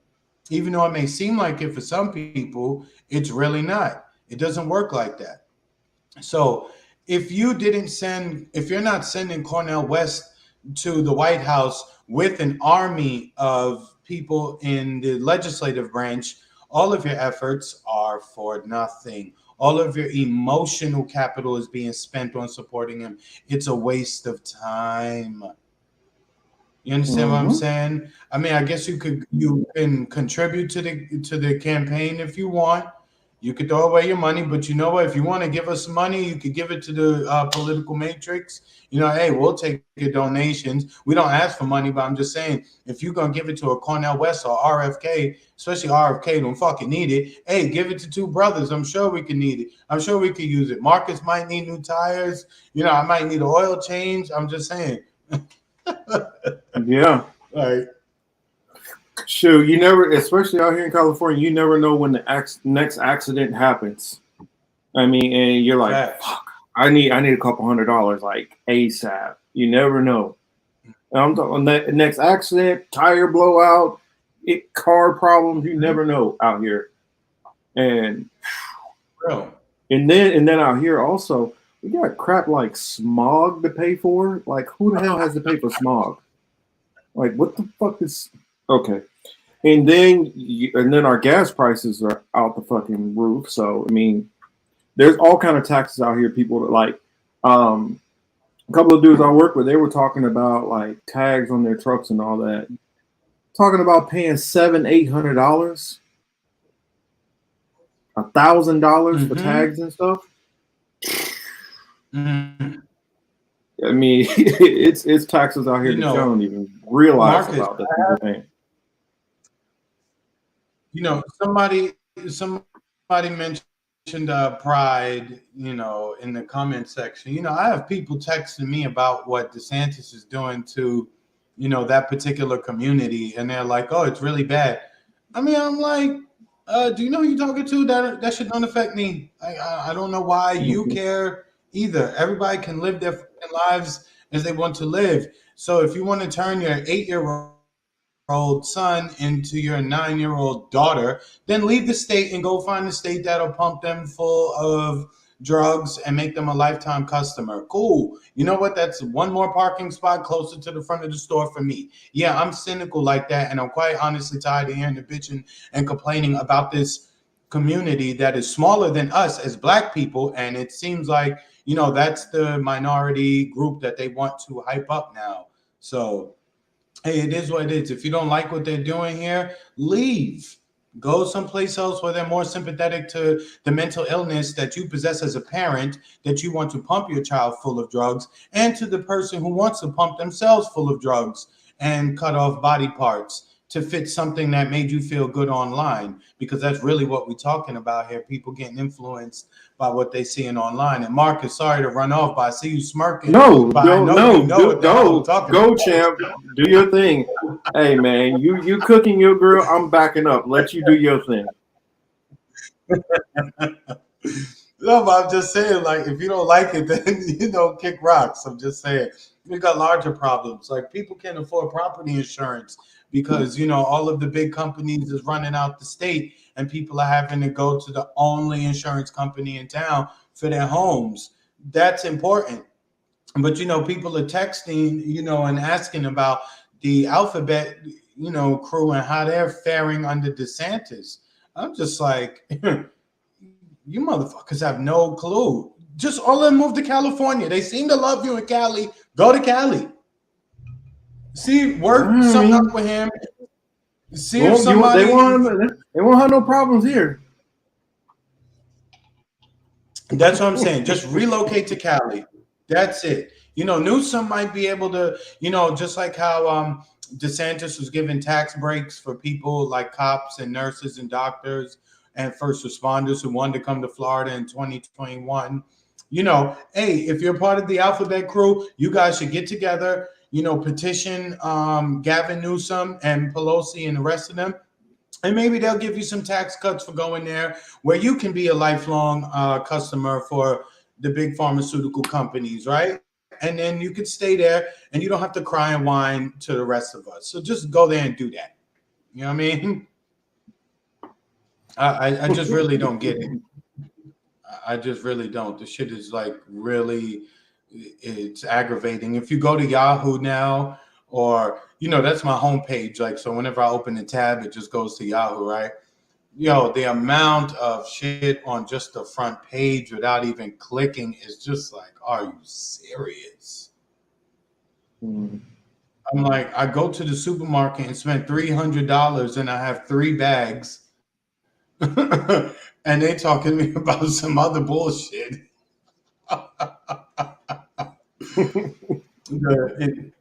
In the pecking order of dominant society, they're gonna kick the LGBT people in the nuts. Then they want to kick Black people in the nuts. No, remember, we were the first and the original ones they abuse. They use these other groups to then push funny money shit under the guise of equality, diversity, inclusion, and some other shit. You understand?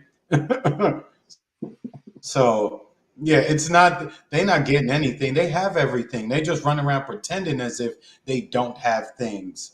You know what I mean? That's the other part that I understand, because when I talk to gay people who are of my age, a little bit younger or older, they're not running around crying about their identity and what they can and can't do. They don't have, those are the people who are not complaining about what they can't do.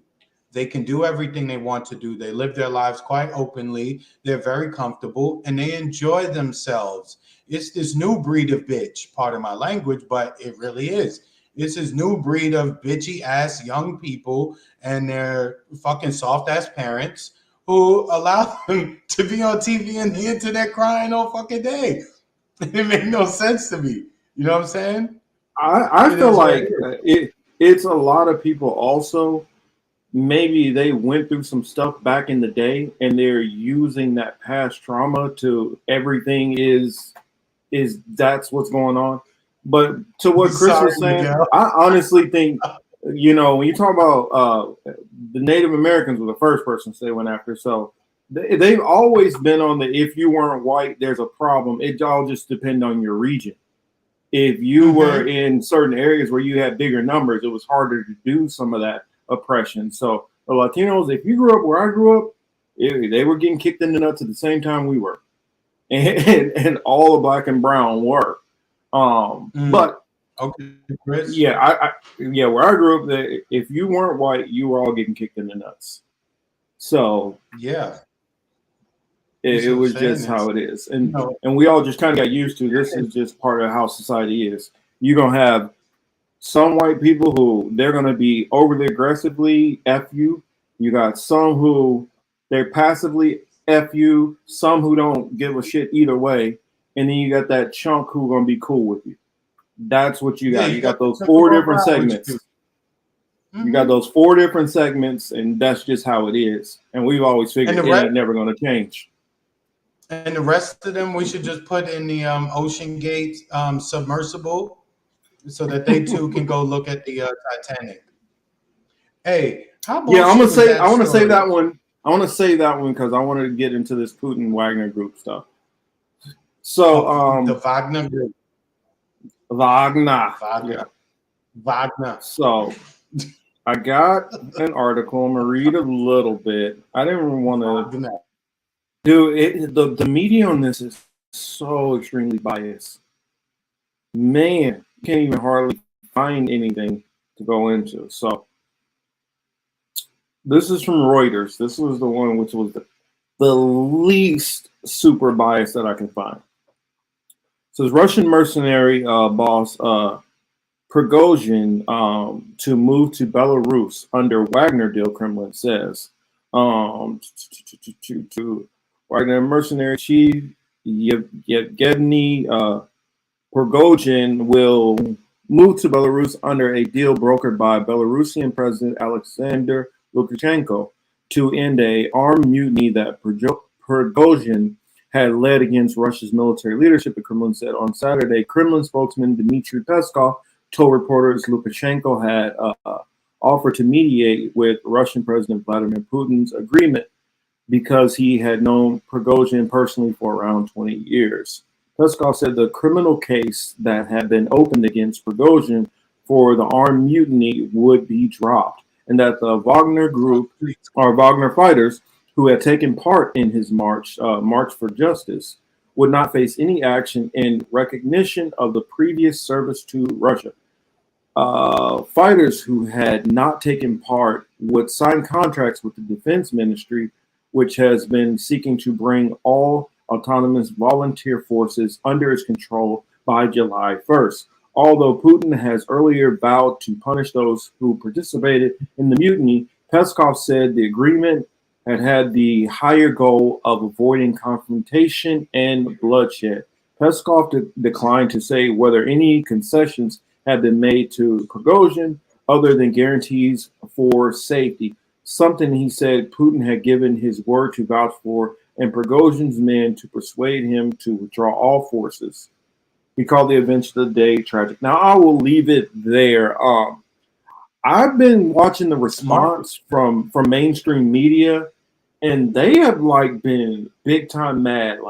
They were it seems like they were hoping for, the Wagner group to, just start shooting people in the streets or something and blowing up Russian buildings. I was like, they're like, this shows Putin's weakness and blah blah blah blah blah, and I'm like, actually, that shows that he's not as crazy of a madman as you say. Because if you guys think he's that crazy of a madman, why wouldn't he have just assembled the military and had an all out fight in the middle of Moscow? But he was obviously thinking about civilian casualties and not murdering, a whole bunch of people. I don't know.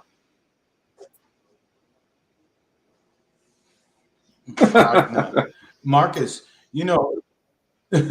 there is so much disinfo and I'm sure misinfo related to this topic. It is very hard to discuss. No one discussing this.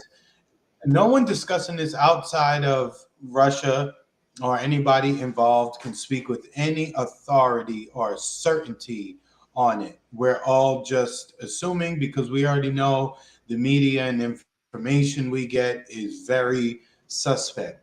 The best we can do is look to see whether or not there's fighting in Moscow or if the military has actually clashed with the Wagner militia, etc., etc.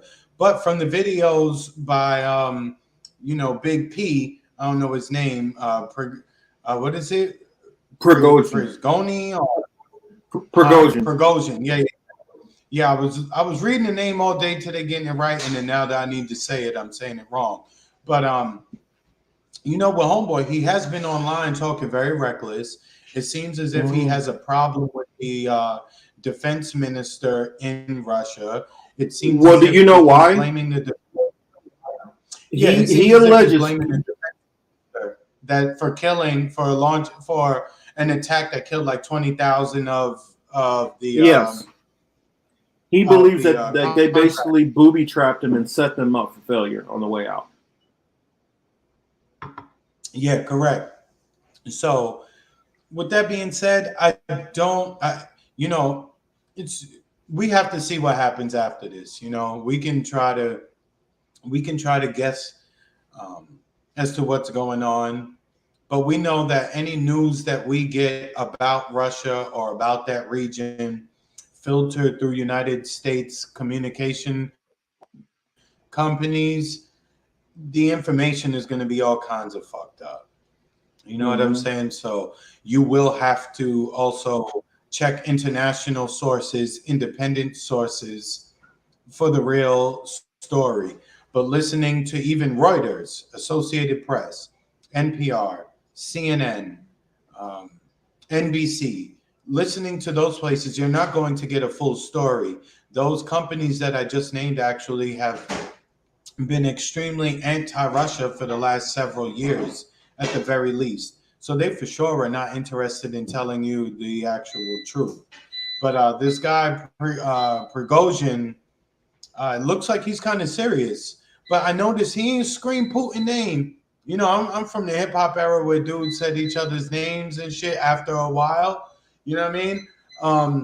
I noticed he called out the defense minister, but he ain't said nothing about Vladimir. So that's the other part I find kind of weird. It's just that you want to go at the defense minister as if the defense minister exists in his own bubble, independent of the president of Russia. I'm sure the defense minister has to work in conjunction with the president of Russia. So just the fact that he wants to take out his frustration on Prigozhin as opposed to Putin, that is also something that you should just stop and watch to see how that plays out. Yeah, I don't think he's going to march to Moscow, busting off shots. No, they did. He did actually take his troops to Moscow. They marched right on up. Yeah, but I'm saying, did he go there? Was he? But I'm saying, were they blasting? Were they? No, they wasn't blasting nothing. I mean, they had a couple. They had a couple of little shootouts with a couple of local police, but I think those police were told to stand down. They were like, no, calm down. Let them march right in. Don't engage. We do not want a war on the streets. I think cooler heads prevailed. And I think he was probably pissed off about some stuff. And I mean, probably legitimately so. But one thing I caught that's bullshit that he's saying, that I know for a fact is bullshit. He's talking about, oh man, those Ukrainians are some damn good fighters. You mean NATO troops are some damn good fighters? Because that's who you're mostly fighting at this point. You're not fighting you're not fighting no Ukrainians. Correct. You're fighting NATO troops. That's who you're fighting. And I think they know that. Hey, Street. And that's probably why he pulled out, because he knows that NATO troops, they're getting, I mean, Another reason why is you can tell by certain weapons that they're using. Ukrainians do not have training on these weapons, and it's not like you can just field train for a couple of weeks and figure this shit out. Some of this stuff is stuff that you have to train on for months and months, sometimes even years on this stuff. So there's no way Ukrainian troops, no matter how good you might say they are mastering using all these different types of equipment, which take a long time to be able to master. That's not adding up. Oh, Marcus, I wanted to answer the two questions from Chris H. and Streets, respectively. I'll start with Chris. When he says, I'm seeing people raising concerns of mass movement. Okay, thank you. Concern of mass movement of military vehicles and personnel around the U.S. and people can't make sense of it. What do we think about it? One, those videos that people are posting, I don't know that everyone is posting current videos. I think some of these videos may be old and people are recycling them, acting as if, they're current troop and vehicle movements. So that I'm like, I don't really know. Again, that doesn't really concern me. Street says, y'all notice how Russians welcome the Wagner group. They're Russians and they're a private military company. There is some kind of stipulation or some kind of paperwork that says Russia is not allowed to put the Russian army onto Ukrainian soil. So if you can't send your army, the next best thing to do is to send the mercenaries over there who are loyal to you. So it seems it's the same thing for instance, that goes on in Afghanistan and goes on in Iraq. There are certain areas that they're not exactly. There are certain areas they're not able to use, so they use Blackwater, or I can't remember what their new name is now, but they use these American mercenary groups, which are basically a bunch of former American. They're basically former Navy SEALs, Marine Force Recon, combat controllers, pararescuemen, infantry. They're all a mixture, EOD. They're all a mixture of former military guys who were active duty at some point and got out to join the civilian world to make a lot more money. It's the same as like the movie glosses it a little different, but it's no different than like the movie Expendables. It's like a whole group of different guys like that who are all former military who now work government contracts. Marcus, I was seeing people calling shit like a civil war in Russia. They're like civil war, civil unrest, and that's a dream. Like, they want this. The funny part is, I was like, if this really was happening, and you telling me that homeboy just had 25 or close to 30,000 troops versus the Russian military. I mean, if that's the best they had, they would have put them people to sleep real fast. Mm-hmm. I mean, and you know what I'm saying? The reason why Russia can't use troops is because you guys remember the movie 300, right? Remember, he was trying to get approval for his council to let him take the military first. Since they basically told him no, he was like, well, I'm just going to take a march with my guard of 300 men. This is kind of a similar scenario here. The Russian government is not given approval for full military action. So therefore, he's using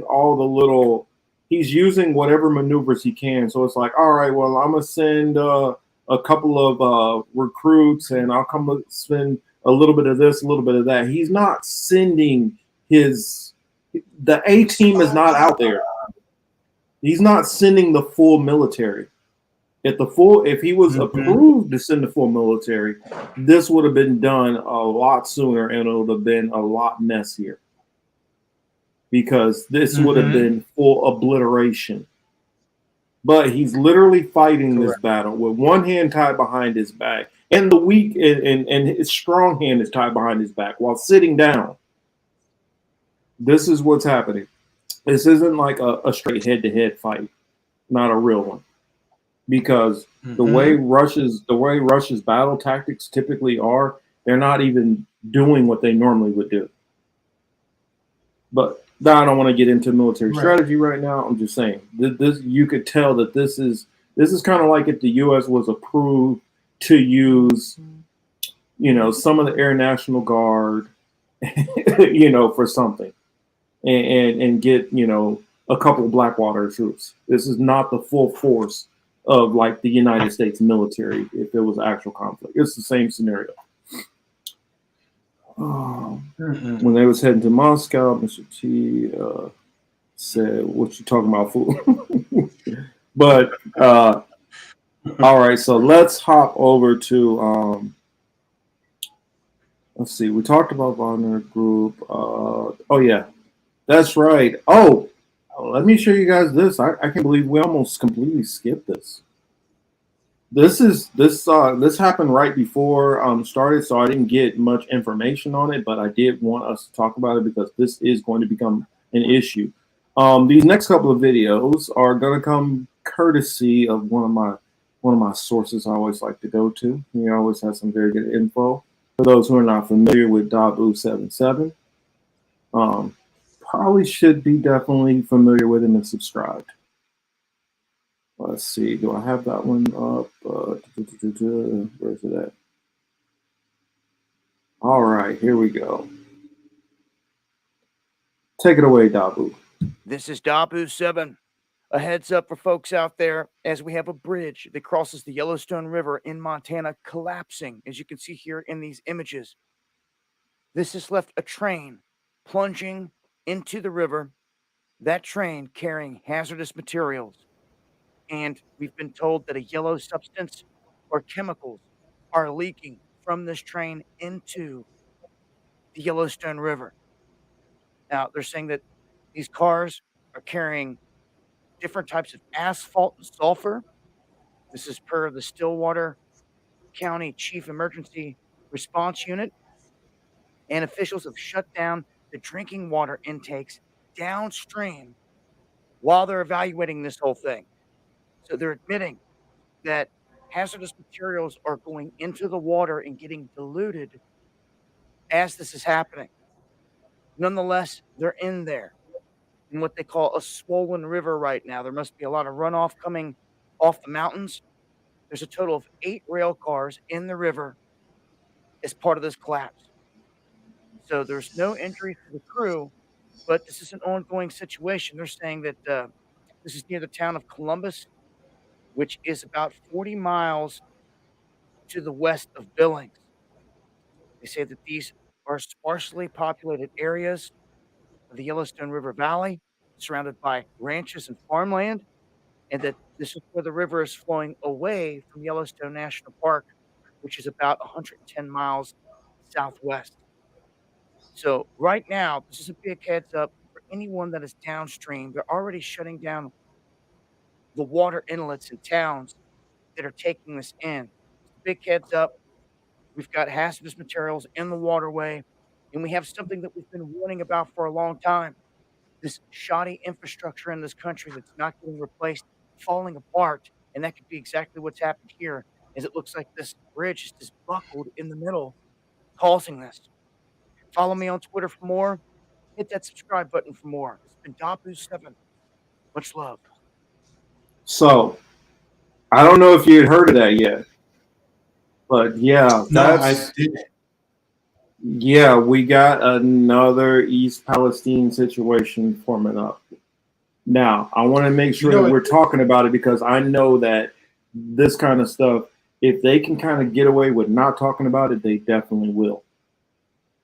Well, all this is going to do really at the end of the day, ultimately, is drive people into GMO foods at the supermarket because they're going to say, look, I don't want to eat any fish in this region. I don't want to eat any of the chicken who've been fed by the water from this region. I don't want to eat anything that comes from this region. But a savvy and smart businessman can go into those towns and tell them how, GMO, they wouldn't even use it, but using GMO food, lab grown, food is A-okay. That's what it seems like, part of it seems like not their goal, but it just seemed one of these side effects. It's beneficial. So you don't take care of your infrastructure. You put these trains on it carrying this material. The infrastructure fails. You know, whatever the contents were in that train gets released.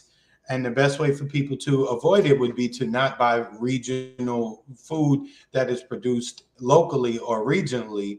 So you have to go outside and you'll most likely be buying GMO shit. So it's just a nasty cycle that, you know, never seems to fucking end, man. Jeez. Yeah. I wanted to show there's been an update on East Palestine also. So I just wanted to start off with this story. I did want to talk about it because it's relevant and we do need to keep that in our forefront. But here's a recent update on East Palestine. Now the information's coming out. Now they're starting to admit more stuff. And that was a perfect segue because I saw Miguel, he brought up East Palestine 2.0. Where did I put it? Here we go. So check this out. I know been clip heavy tonight. Just had a bunch of stuff, and hopefully it's not bad. All the clips I have. Now to the toxic train derailment in Ohio. Investigators are revealing the safety concerns raised just hours before the disaster. ABC's Andrea Fajii has our continuing coverage tonight. An NTSB hearing is underway to understand what went wrong in the catastrophic Norfolk Southern train derailment in East Palestine, Ohio in February. One first responder detailing the chaos at the scene, testifying he didn't know the train was carrying toxic chemicals and his team did not have the proper equipment. It was dark, the fire. There was no possible way to determine what was, on fire and what cars were derailed. Early on, it was determined a wheel bearing failed moments before 38 cars derailed and caught fire, releasing hazardous chemicals. Many residents were evacuated, but even after months of being back, many fear for their health. I feel like people that might want to get out can't get out. I feel that just people are afraid for their own safety. The hearing revealed concerns by the train's engineer about the size of the 150-car train, but those worries were allegedly ignored by the yardmaster, who told him this is what they want. The hearing also focused on the toxic fumes ingested by residents and first responders. I'm concerned about not only my responders, but everybody around for long-term health concerns. Hopefully we don't find anything. Unfortunately, we probably will have some that will. Now, a union official also testified today, saying freight rail car inspections are happening less often and are not as thorough as in the past. Railroad leaders say they're making changes to prevent future derailments. Good gracious, keep giving me a ton of. Jeez Louise. I don't know why they keep giving me all this Amy Goodman. Where is it at? There we go. Stop it. But yeah, that's the update I wanted to show you guys on there. And I think we're going to have more and more news coming out on this East Palestine thing that is not good. A couple of people who I do follow and I trust their research on it. They're still hiding stuff. Just keep that in mind. So don't let the stuff that's going on in East Palestine get outside of your mind. Keep paying attention to these different things. And there's going to be more stuff, I believe, coming. Archer says T-Lab and Political Matrix only channels talking about East Palestine still. I mean, it needs to be addressed, and there's going to be more stuff. I'm going to bring. I had an interview with Dante. I'm trying to remember what he goes by. Octo Squid. He was on the ground in East Palestine, and he's been dropping videos, and so I'm gonna try to get him on here when he gets back from deployment, and he can go into that stuff. I see Dingo is in the building. What's up, Dingo? Glad to see you here. Now on for this next story. Actually, let me see any comments over here on the Rockland side before I switch gears. Says Gregory said about the train in Yellowstone. Once is an accident, twice is a coincidence, 3 times they're doing it on purpose. Hey, I'm And it noticing seems that. as if Go ahead. I was just saying they keep happening in these specific bodies of water that lead to other places as well. Make of that what you will. But all I'm saying is these catastrophes are not only limited to the cities in which they happen. It's not limited to just East Palestine. It's not going to be limited to just Yellowstone, the Yellowstone River. Where do those bodies of waters move to? Where do they travel to? When you start looking at it, it just makes look. All I'm saying is, if I was a salesperson for some Beyond Meat, I would be using these disasters as a tool to sell my shit. You understand what I'm saying?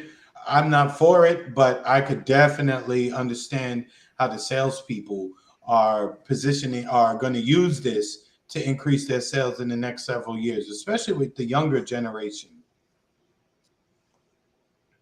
Yeah, I'm gonna put this on the screen too while you talk about that. Couple of stories you guys should pay attention to. I don't know if you remember this. Bill Gates and BlackRock behind Source Global. Source Global is a climate startup that uses hydro panels to produce clean water out of air. Here's another one down here. Bill Gates back 57 million in Ecolab, expanding state.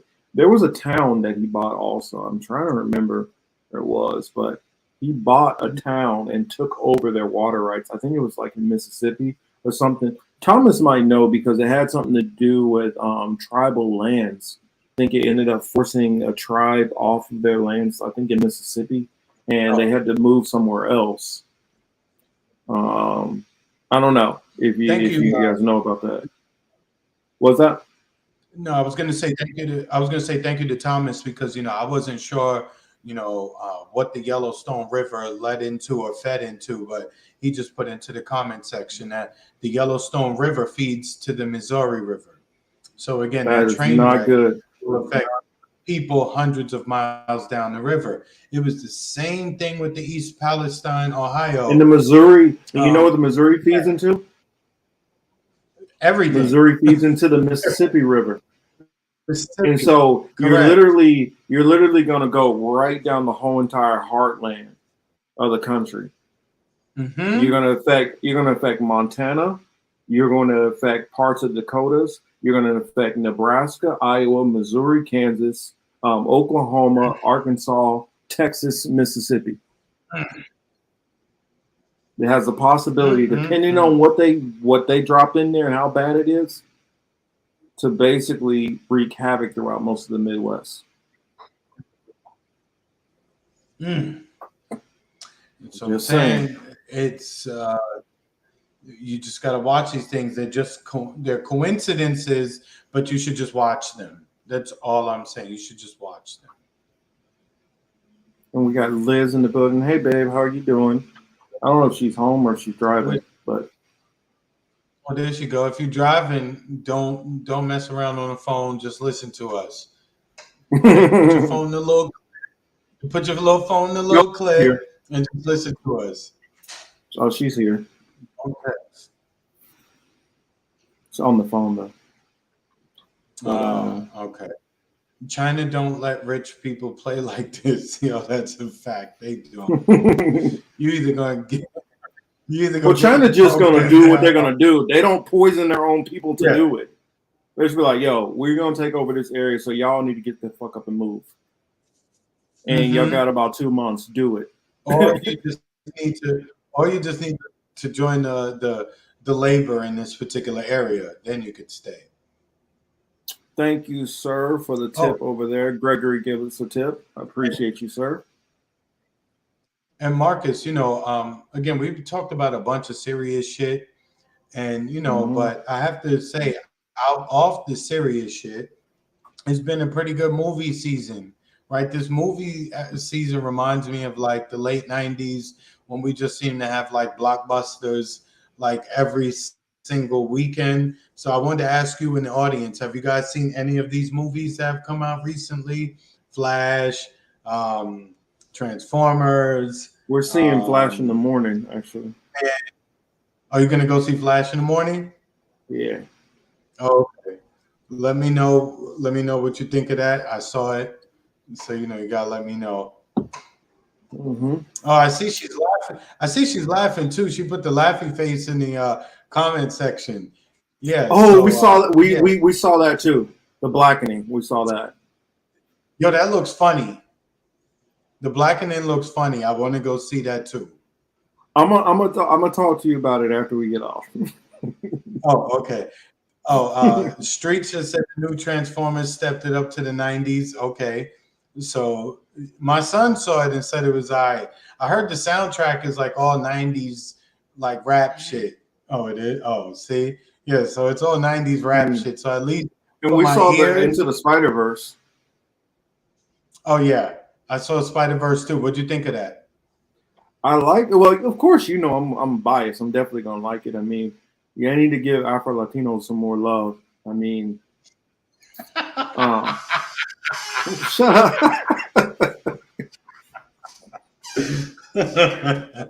About time, mother suckers. Look, you call me racist because I'm a Peter Parker dude, but I do fuck with Miles Morales. I will say that. Mm-hmm. Man, how am I not gonna like a Boricua Spider-Man? Come on. No, I know they no those movies so far. The two movies they put together. Are pretty But good. did you hear whatchamacallit trip on him? Umar Johnson? I did.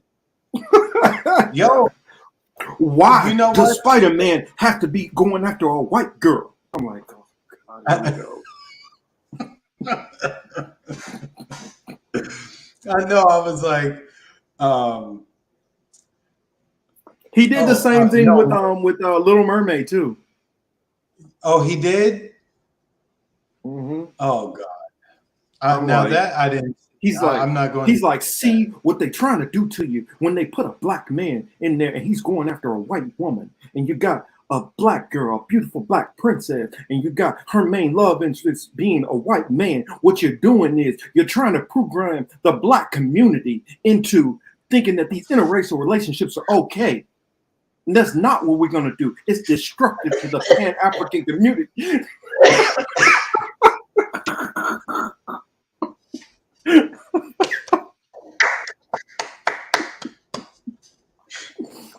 Oh man, I'm sorry. No. That's actually funny. But speaking of Dr. Umar, he's been trending all week. I watched that interview he did with those guys. Sorry, fellas, I can't remember the name of your program right now, but I did watch the interview. I actually think this is one of the few times where Dr. Umar was actually pretty freaking on the level. There were a few things I disagreed with, but a lot of what he said, I fully agree with. So I thought that was odd because usually it's like, but I ain't mad at him. I'm like, Dr. Umar, there is no way on God's green earth where they're gonna make Miles Morales and make the second, both the characters of this Spider movie black, and the same thing with Little Mermaid. Are you smoking crack here? They're not gonna do that. Oh, I did like Fast X too. Gregory talked about Fast X. Did you see Fast and the Furious? Yeah, he right about what they did with he was no comment. No comment on that. But I knew before though. I knew what they were gonna do. It was just shit. Marcus, I'm told you that shit is pure comedy. I do gotta admit he was funny. He was funny. It was pure comedy. And they made him be, a little Batman and all that other shit. Mm-hmm. But it was or if you've seen the show, what is it? Saint X. He's an anti-man. Exactly. Correct. Correct. So that was good. But again, there's a lot of movies out there, and It just makes me feel like it's 1999 again or 98 again, when we had a whole bunch of movies in the movie theaters that everybody would go and see. So, that's I'm a little nostalgic for that. You know what I mean? Because that was a summertime thing. You go to movies in the day, then you play ball or hang out at night. Mm-hmm. Well, Yeah, I yeah, mean, Virginia. this next story we got to talk about is kind of like a movie to me. Which one? I mean, the Titanic submersible, which went missing. Oh, that's right. We didn't even get to that. Oh, good. We can end the show on this shit. Yes, Okay. that I wanted to say that one for the end of the show because I know it's all kind of different thoughts on this one. And I got to go back to the well. I got to go back to the well on this one because my boy Dabu, he's been all over this. So check out this first video from Dabu because I could show it. I got to show it from this view first because he brought up a good point that I was like, I ain't even think about that. Hold on now, what you talking about here? Let's see, is that one? Is it? This one is the one. Plus, his voice always cracks me up. This is Dabu 77. But his information and stuff he be on some stuff that most of y'all don't. Y'all be sleeping if y'all don't know about Dabu. All right, so here's the first one. Abu 7. I want to go over some anomalies and some images and some information here that is connected to this missing submarine that is searching the Titanic wreckage. And some things just seem really odd with this whole thing. First off, they've been reporting that they're hearing noises coming from this area of the ocean. They're saying a Canadian P3 maritime detected underwater noises in the area where search and rescue crews were looking. So sounds from underneath the water were heard by sonar devices deployed to find this lost 21-foot submarine. And they're saying the banging sounds came in every 30 minutes when they were first detected on Tuesday, and then they were heard again 4 hours later. We're also getting word today there was new noises. Some are raising the question, how can the sonar be picking up on where the noise is coming from and they don't know where the vessel is? They should be able to easily pinpoint a 25-mile radius of where this is and go straight down and it be there if that's the case, if that's what's causing the noise. Others are arguing, how in the world are they hearing this when this thing is 12,500 feet down? Now, it's not like the human ear is hearing this, but I will say that if sound is being emitted down there and they have the technology, they could very well pick it up. Now, some weird facts that just don't make any sense. You know how The Simpsons always seem to predict or be caught up? No. Is it happening? Well, here's a weird fact for you. The former Simpsons showrunner, Mike Reese, last year wrote the same Titanic submarine that is now Went on missing. that same You can see trip. him here in this image. Right here. Same dude. And wouldn't you know that the last episode that he ever executive produced was called Simpson Tide, involving Homer and company getting stuck on a damaged sub. I don't believe in coincidences, folks. Okay? So there's something way more nefarious going on here, if you ask me. Now let's take a look at just how deep they are here. And you can see it. There's the 1,000-foot mark. You can see where giant squid hang out at 3,000 feet, sperm whale 4,000 feet, but we're like 3 times further down than that when it comes to this wreckage. It is a mind-boggling 12,500 feet. And this thing should have lifted straight on up if there was any problems and returned to the surface and floated there until they found it.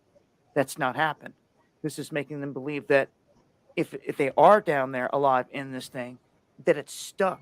It's caught in the wreckage. There's all kinds of different opinions about this thing, but what we know of right now is that 5 people on board are running out of air if the thing has not imploded already. and that more noises here today have been heard in this area. They don't know what the noises are, as you can see right here. They're also expanding the search to twice the size of Connecticut in this region. Some are saying that that's wasting time. Again, everyone's got different opinions out there on this whole thing. But it's just really odd that this whole thing is happening, and it was almost predicted, so to speak, by the Simpsons writer here that was on the same vessel. And some of the weird stuff here, like they were getting parts just from anywhere for this thing, using a PlayStation controller to drive it or guide it.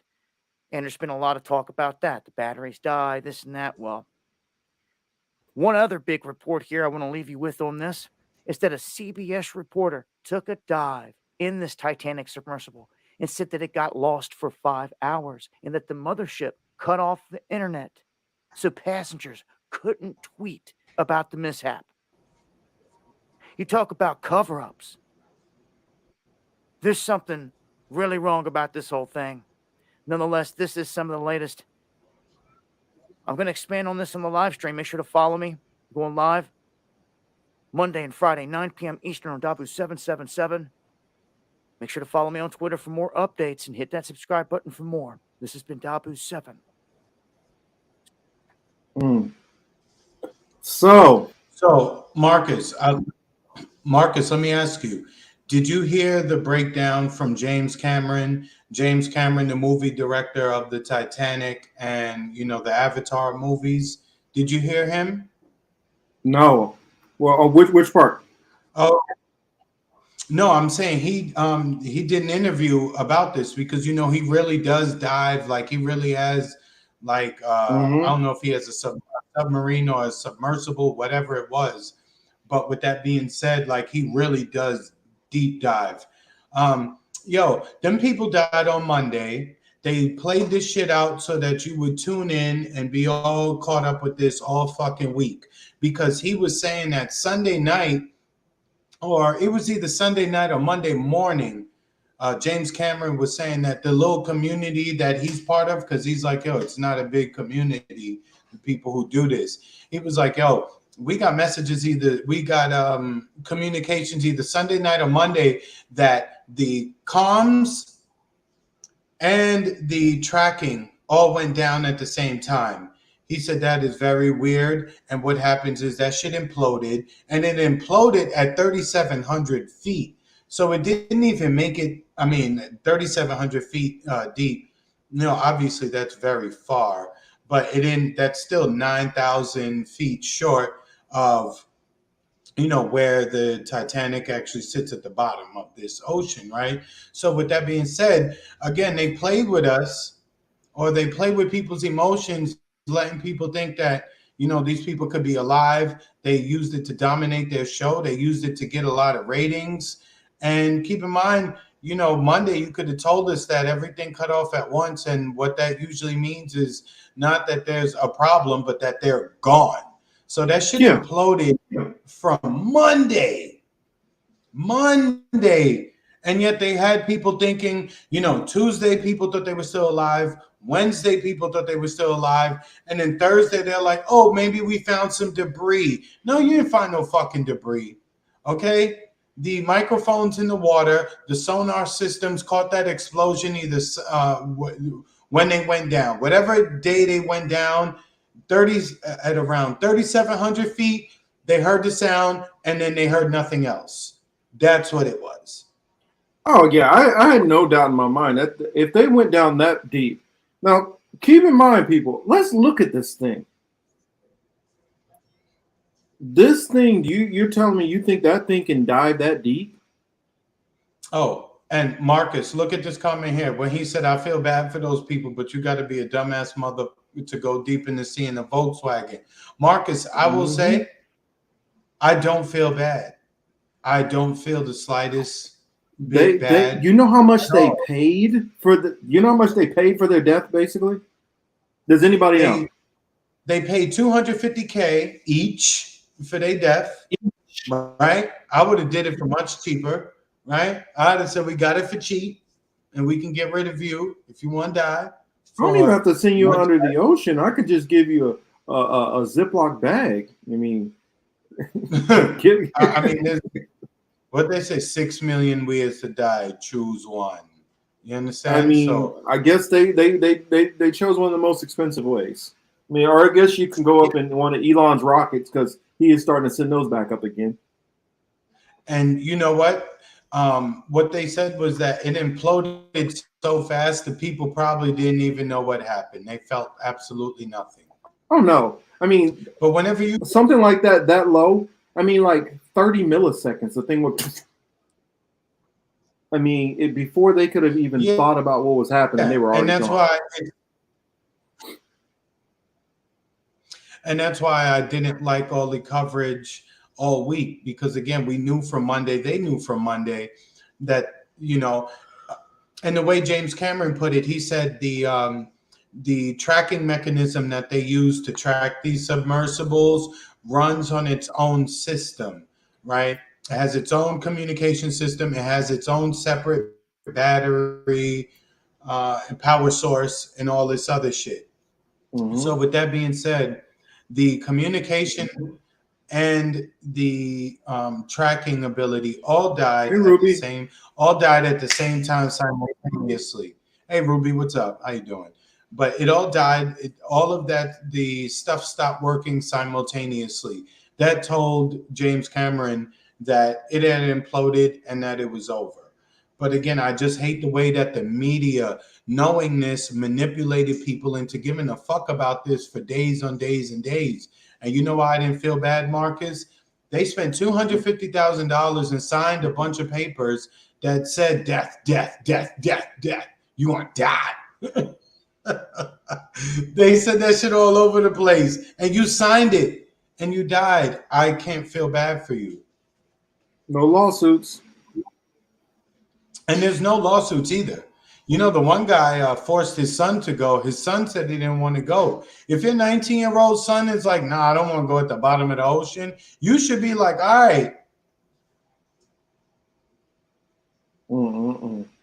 I just look at that and I'm like, that's not something that it looks like it should go no deeper than what, 1,000 feet.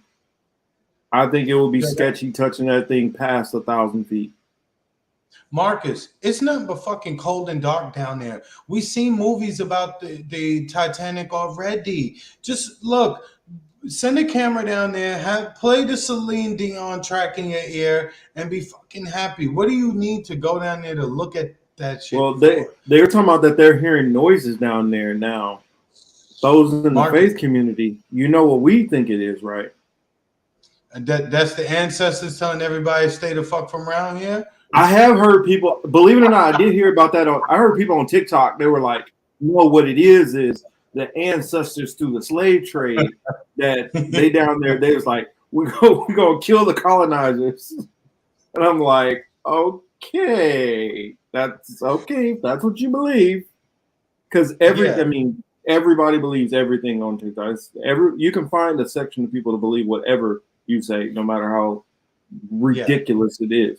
But what I mean, think and this a lot of cultures know about, talk about sea monsters and stuff like that. And I mean, you don't know what's down there. Only 5% of the ocean is discovered.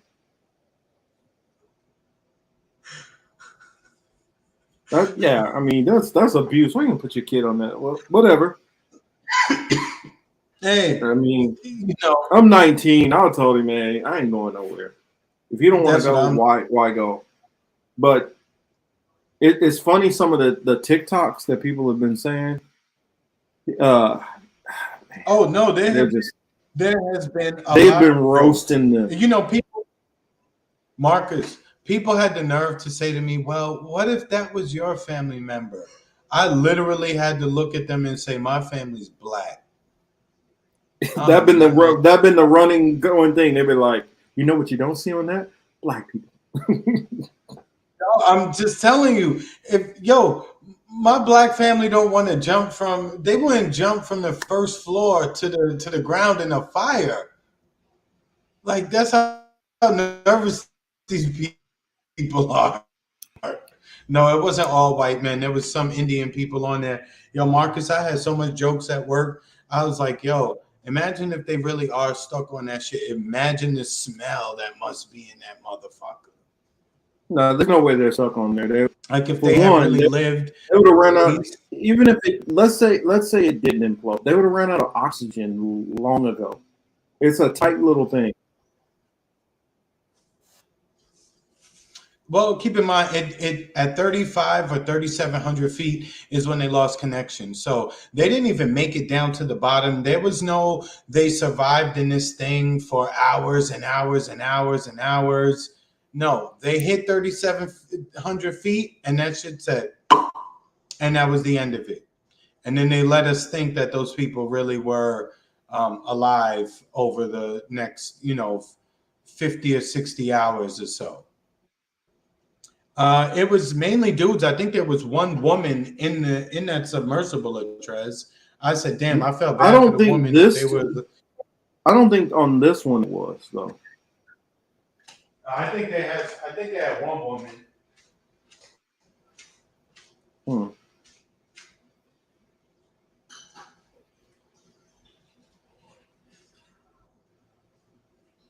I'm trying to see if I can get into TikTok and pull up one of them. Oh, why is it making me do all this weird sign up crap? Actually, that's what I'll do. I'll send one from my phone, and that'll get me in there. But I've been here. They've been roasting them on these memes. What is it called? Titan.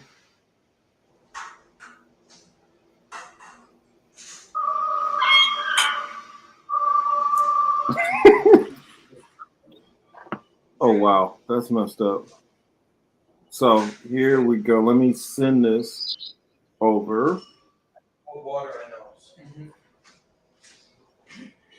Let's put this on the twits. So let's see. All right, there we go. Now let me go to Twitter.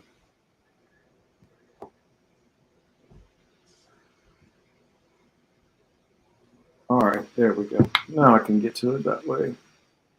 So this is one of the ones which I've been seeing. That's loud. Good gracious. I can't find it now. Ow. Ow, that was loud.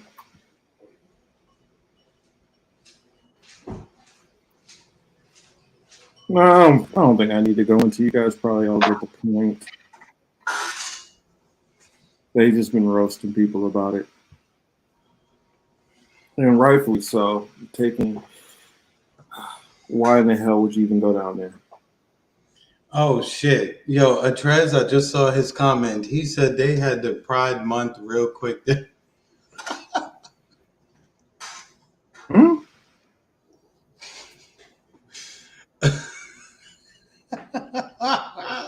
I think I missed something. Read Atrez's comment from 1232. All right. Yo, Atrez, you funny, dog. You said from 1232? Mm-hmm.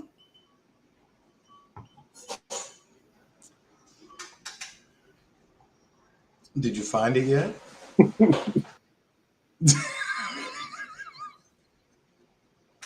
What is wrong with you? What is wrong with you? I don't know. It's forming up for an interesting month. Definitely. All right. Windows seat. Yeah, and it's just been Yeah, madness. Denver.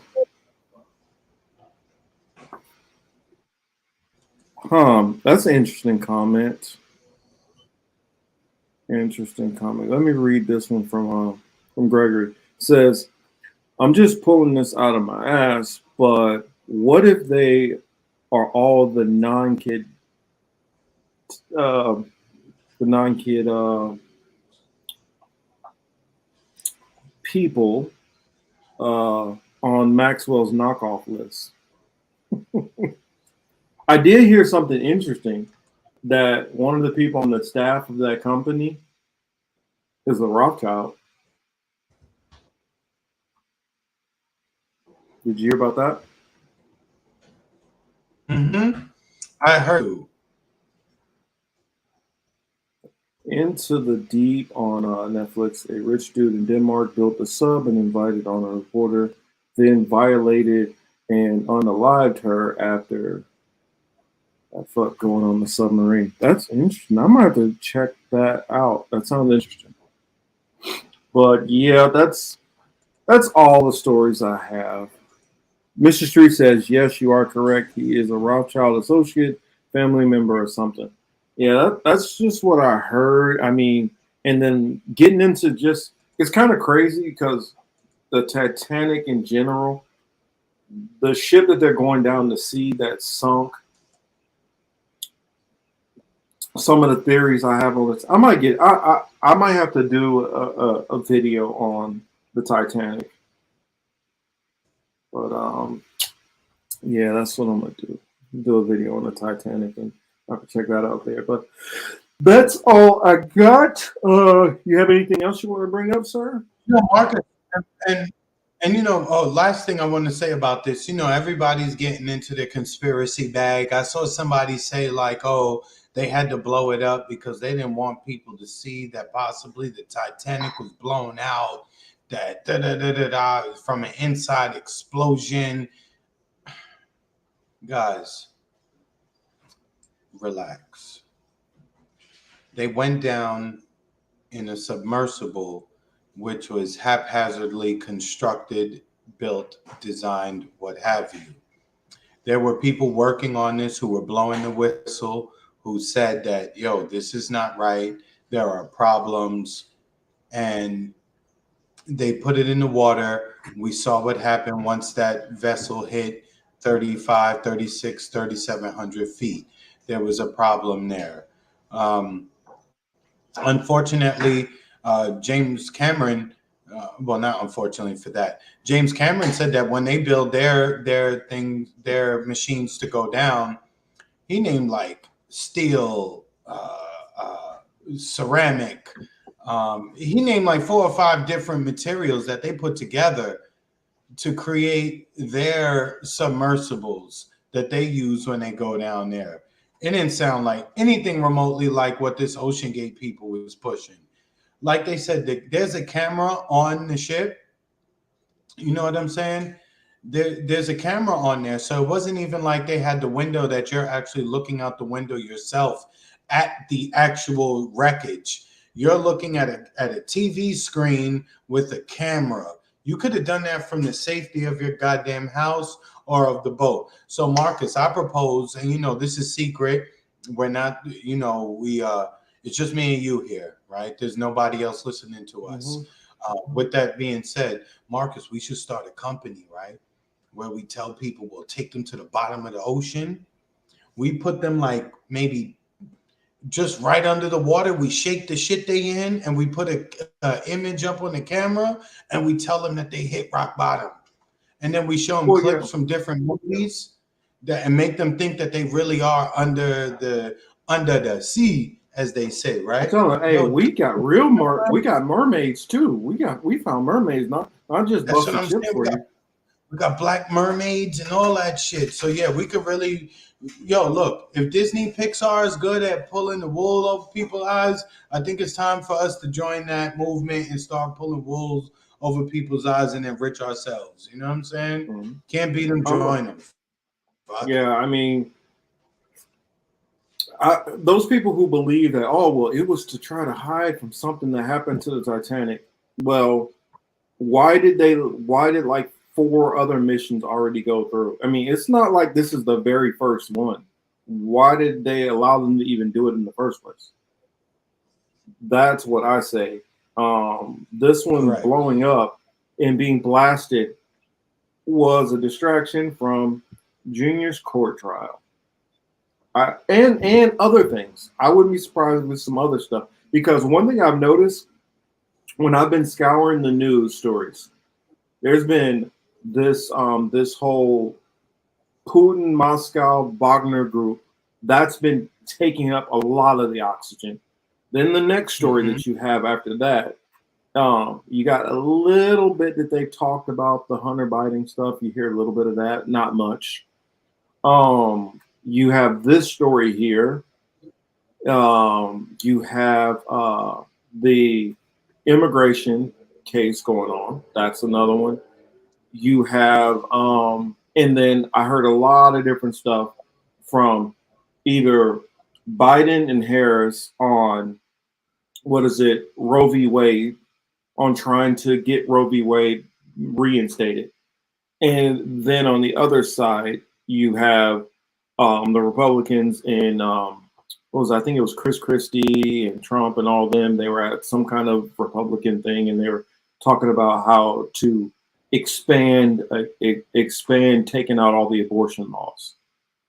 And so that's what majority of the media has been focused on, only these stories. That's the reason why I started off the show going into all these other different things that are going on, which are being not talked about. Like, we didn't even talk about, nobody's talking about what's going on, the settlements in Israel, that they just that they're doing more settlements in Israel, that the violence has been ratcheting up later over there, and they're about to do a judicial reform where it looks like they might be about to put the PLA out of their government.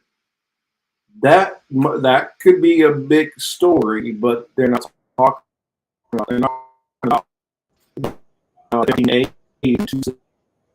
there's plenty of stories that are not getting any oxygen with these, and then not to mention all the AI crap that's been going on. So a lot of stuff on the AI front that is not being talked about. Yeah, Ruby said that she agrees with you. Oh, wait, dang it, I meant to click that one. You know, Marcus, I know when they say this, when things like this happen, they're trying to distract us from something else. Marcus, we all have ADD, whatever. And there's always so much going on. What are they trying to distract you from? I don't know. There's mad shit. It's hard for people like us and the people in this crowd to keep up, because we're all interested in these matters and these issues. It's hard for all of us to keep up. So I'm less with this, or they're trying to distract us from shit, because everybody is hyper vigilant, paying attention, doing this, doing that. They're just carrying on. You know what I mean? Their plans continue to move. We should be looking at currency. We should be looking at, the situation with the BRICS, their progress or lack thereof, whichever it is. Commercial real estate transactions.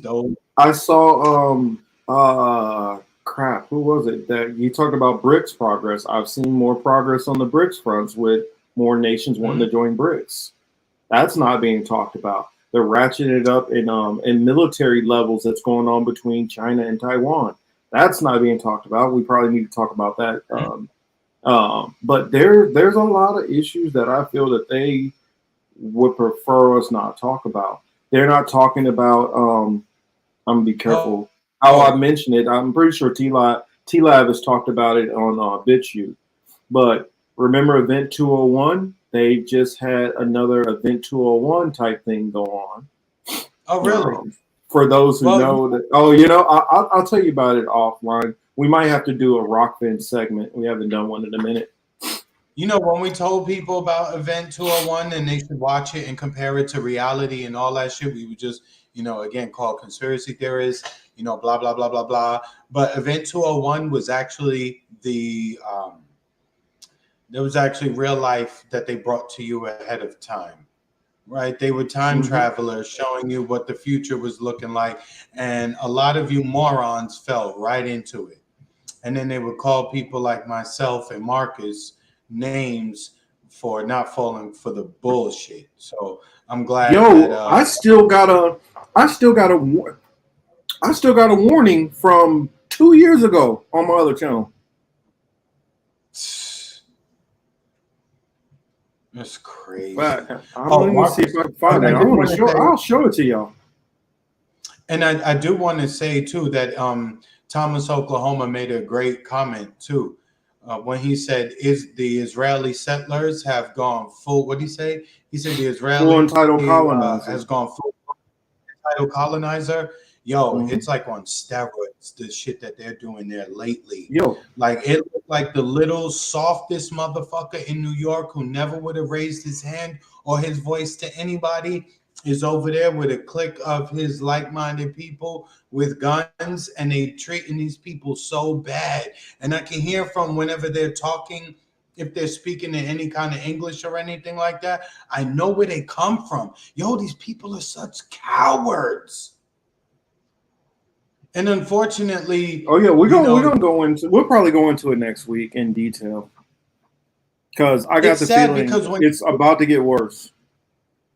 You know, it's kind of crazy, right? We see a bully. I don't like bullies, right? I'll be honest. In my personal life, I don't like bullies. When I see bullying shit, it does make me react. I know I'm 40 plus years old. I should have better control, but I really just don't like bullying in any capacity. You know what I mean? So when I watch this shit and I see them bullying people, it's just like, yo, you are the most pussiest people around. You quick to call authorities because none of you can handle yourselves by yourselves. You know what I mean? That's how they use the power in numbers and in wealth. Yeah, because that's all it is. Because if those Palestinian people decided to really let go, a lot of these so-called settlers and citizens and all that, they wouldn't know what to do. Well, you mean you got to remember right now they have a big giant military which is funded by a bunch of people, which gives them an advantage. And so while they have an advantage, they'll fight all day long. But if things ever got evened out, they probably would try to nuke them. I'm just being honest. In their country, Marcus, let me just say this: in the countries of origin for those people, because you know the vast majority of the ones that we're looking at are not born and raised in what they call Israel or Palestine. These people are from the United States, England, Russia, parts, maybe Germany, maybe France, etc. Wherever these people come from, they wasn't acting like that in their home place. They wasn't getting guns and like trying to take over people's houses and all that shit. That's why I don't have no respect for them. They're the biggest pussies on the planet, as far as I'm concerned. They are very soft, and I know it's gonna get me in trouble offline because I know people be reporting this to my employers and shit, but still, they really are the most pussiest people on the planet because you don't act like that until you have the backing of a government. Because you wasn't like that in Brooklyn. You damn sure not like that in Queens. But we'll save it.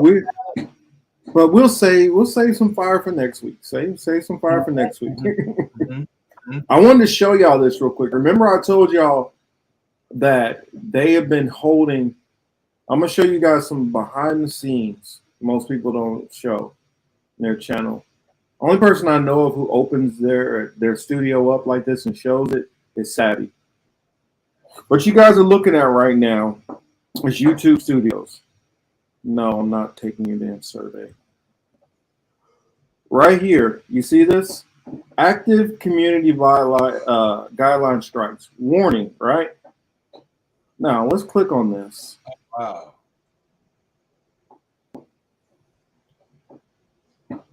Do you see when this is from? July 27, 2021. Response to Crystal Ball and Sagar and Jetty's guests. Let's see if they'll show.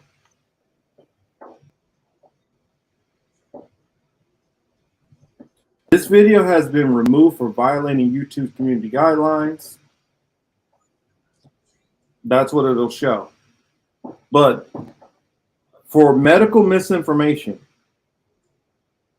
which the only thing that I did was I gave the number of the population of Americans. I gave the number of people which the CDC said had COVID and how many that the CDC said died from COVID, and did the math and put that on there. And Crystal Ball and Sagar and Jetty from whatever I can't even remember what their dumbass show was called.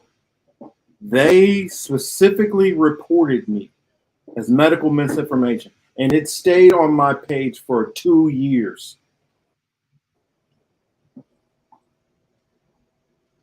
Keeping literally like grounding my views so you guys can't see stuff.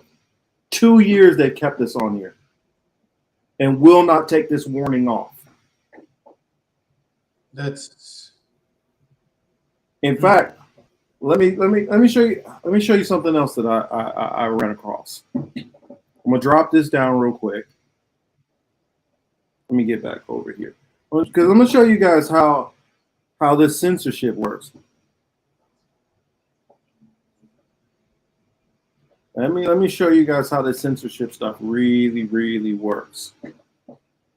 Let me get over to Twitter real quick. And I think I tweeted this out. Other channel. I gotta switch over to my other channel real quick. No, okay, that's right. I'm on this one. So let's see. Home. And all right. So let me click input. Let me share it on the screen.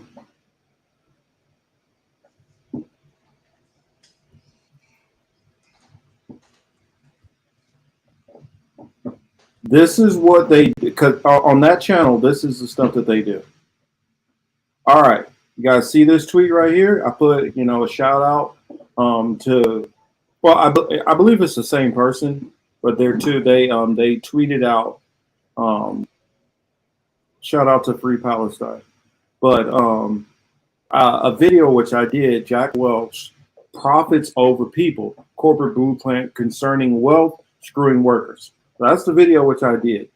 Now, let's see which one I want to click first. This is when I look up the algorithm. I wanted to show the other one first. So, this is the reach and engagement. Suggested video. So that means the channel which is suggesting your video, that's normally how you get your outreach because people see it. 70% of my views are coming from browse features, meaning somebody is looking for this topic. And they probably had to dig quite a bit to see mine. 20% is coming from notifications. So that means most of my people who follow that channel and have notifications aren't even getting the notification.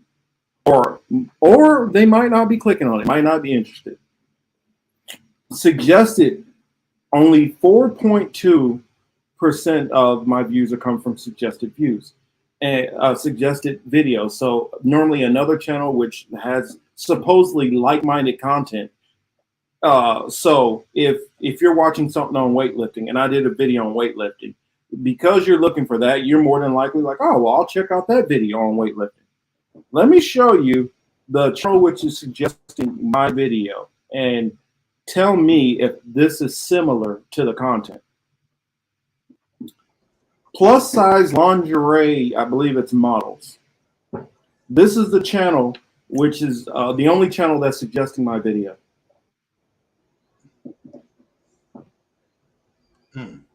Another video, they did the same thing. For the video I did on Australumina, they put these different music channels that have nothing to do with the video in question, and that's basically how they're screwing over on that channel, the Thinking with Young Morpheus in general. They're literally putting me in categories that don't match with the content to keep the views down. Mm-hmm. So just so you guys if you guys understand how they screw people over, this is how they do it. Mm-hmm. Mm-hmm. They put you in bad categories. Like on one of my videos, the video about me and my mom driving around showing stuff in Kansas City. The video should be within travel. It should be like within travel. You know what they put it under?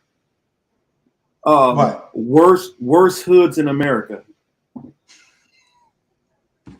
So if somebody's looking for the worst hoods in America and they want to watch that content and then they watch my video, they're going to click off the video because it's not what they're looking for. But just letting y'all know, this is the shit that they do.